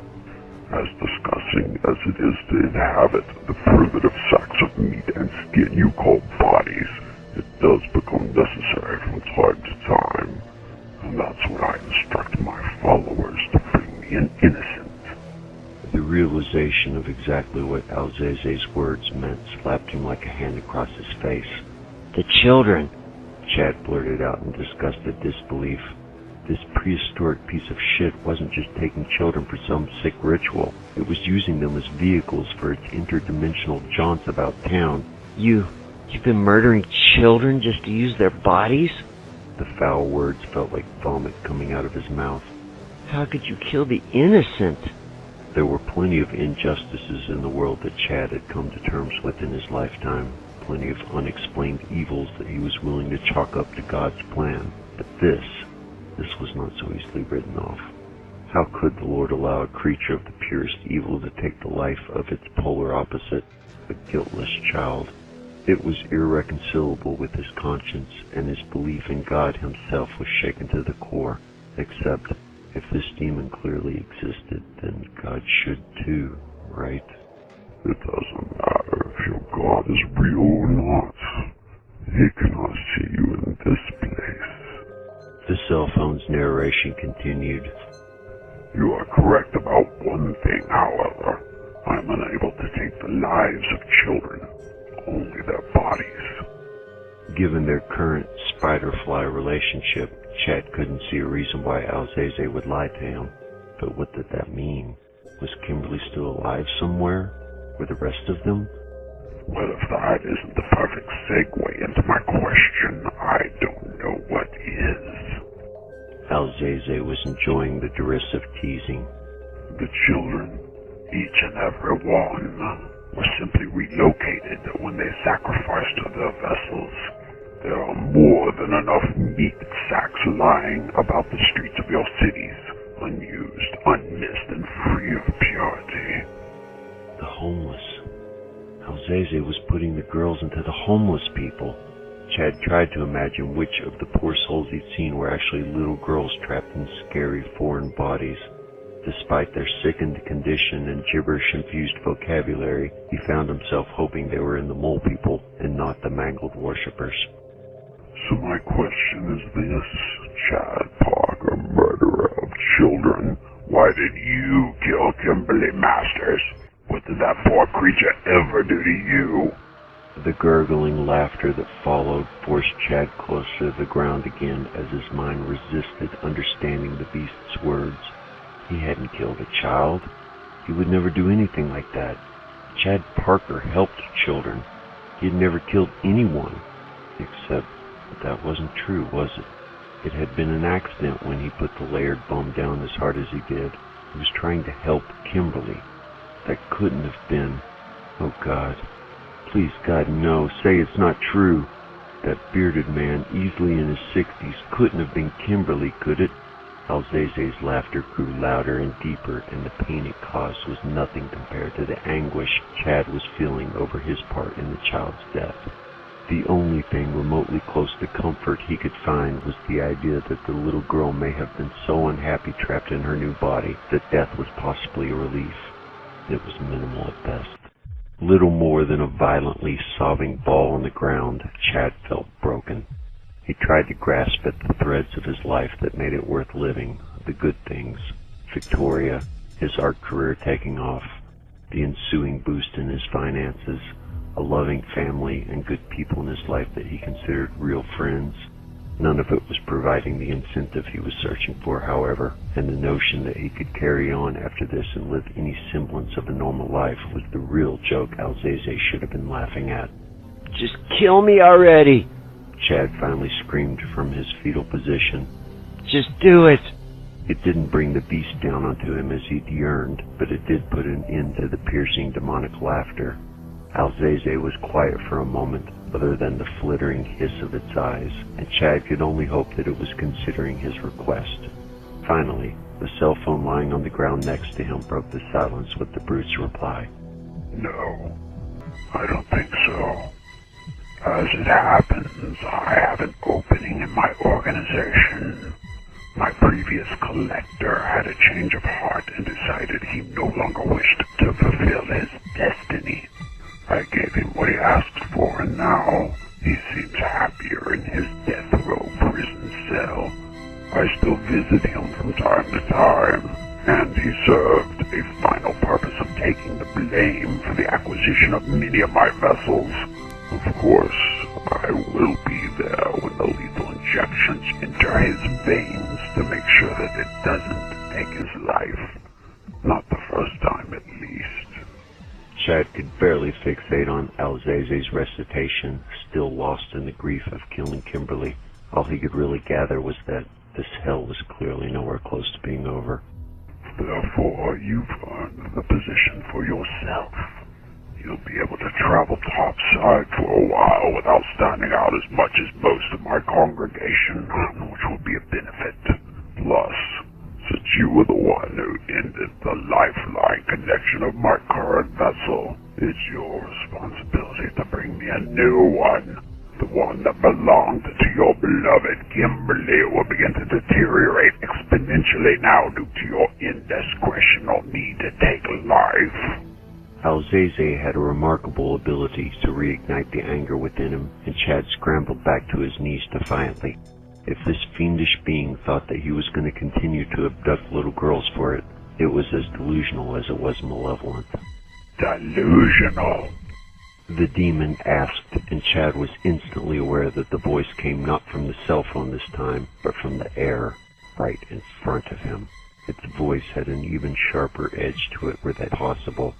You are the one, Chad Parker, newest disciple of Alzaze the First, the bright and shining star, who need not hold dear to any delusions.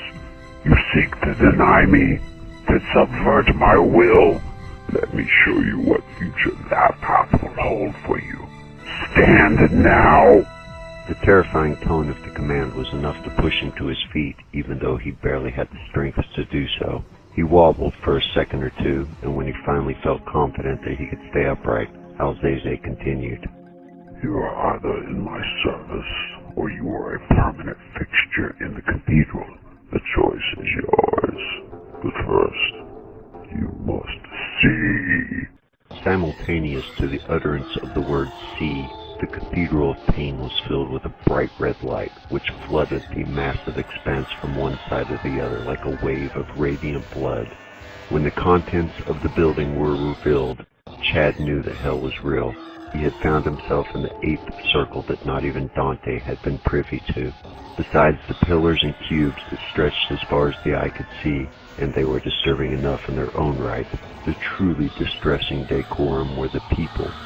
Strung from the ceiling, walls, and pillars on hooks and chains, there were more bodies than stars in the night sky, all in varying states of twisted suffering.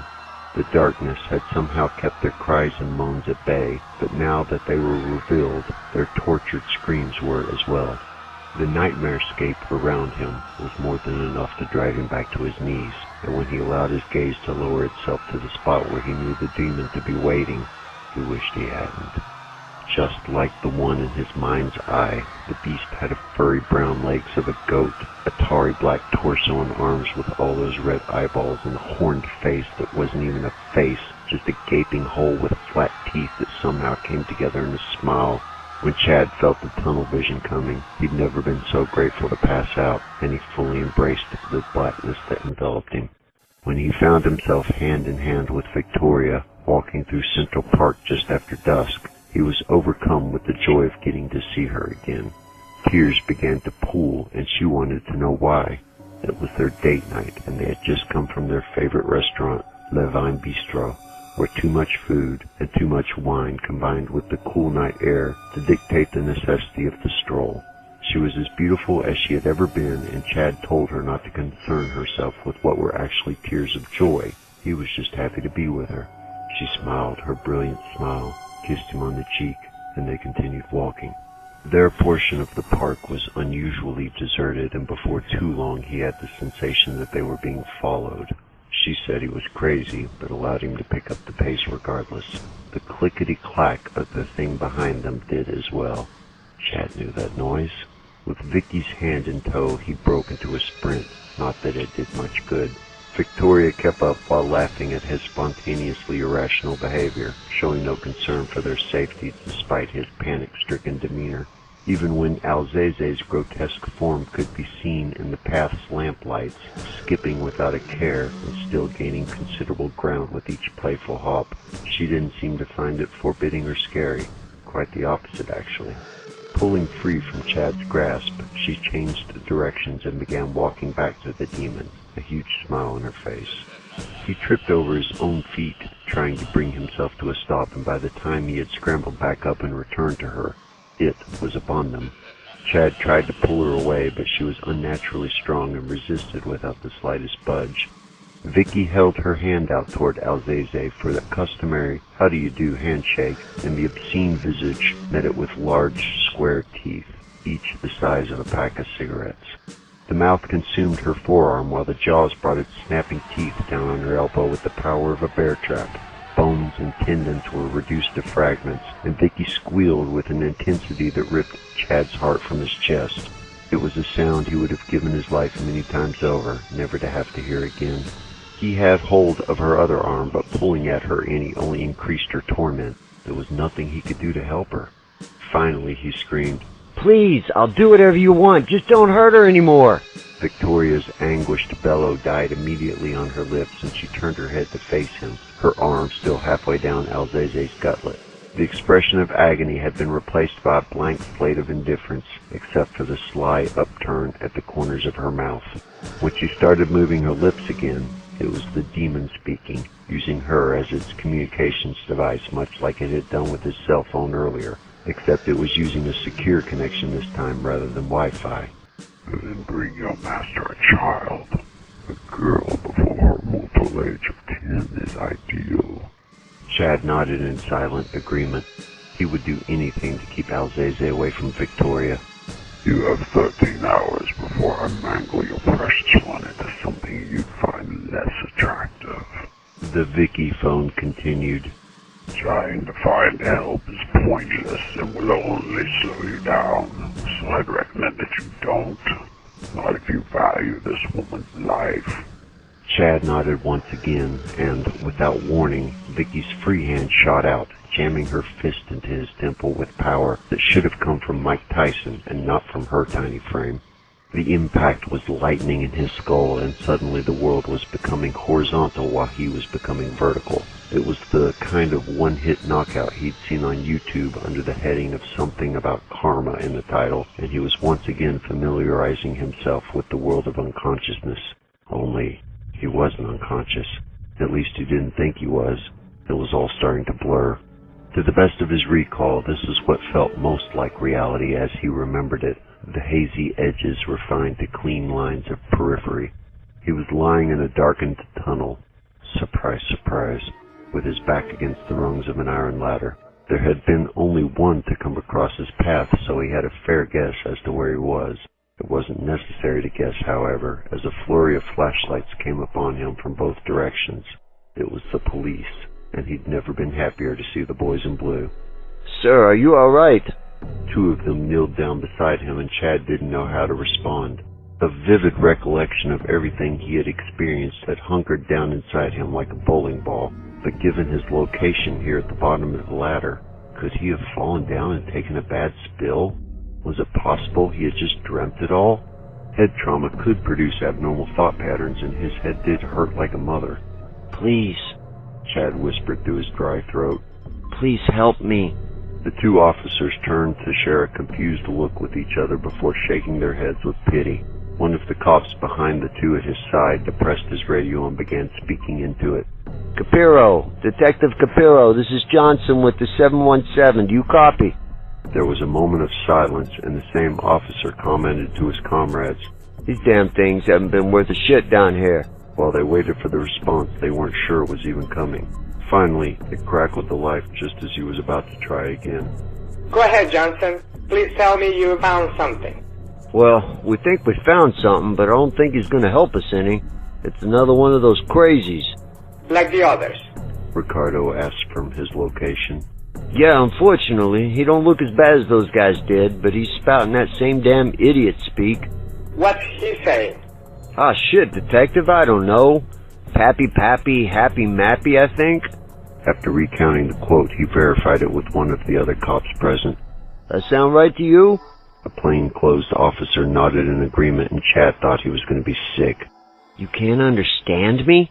He asked, louder this time, almost demanding. It was met with a group chuckle. You catch that? The radio operator asked Detective Capiro, who had still been listening. Yeah. Yappy, copy, wappy, mappy. It's very catchy. Just round him up with the rest of them, and we'll see if they can't get the social department down here to help. Deploy a little of that federal aid. Any sign of the girl at all? Or the guy that made that call? Charles Parker? That's a negative. I'm really sorry. This looks like another dead end. Roger that. I'll see you guys topside for the debris. Chad reached for the wallet normally kept in his back pocket, thinking that he could show them his ID, but they didn't respond well, and three of them drew their firearms. Not that it mattered. His wallet, phone, and everything else were long gone. He should have known that Alzeze would never have let him keep those things. Okay, buddy, the cop closest to him said in a calming voice.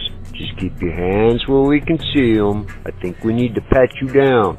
After helping him to his feet, the 2 sets of hands gave him a thorough searching, and only when they were satisfied that he wasn't a threat did they holster their weapons again. From that point forward, Chad remained as agreeable as he could while they helped him back up the ladder, down the maintenance tunnel, and onto the 179th Street platform. Much as he had anticipated, it was packed with morning commuters, police, and a small group of mole people cowering in a corner under orange NYPD blankets. It was that moment of confusion and random activity that he used to slip away from the police, who had way too much going on to keep up with him.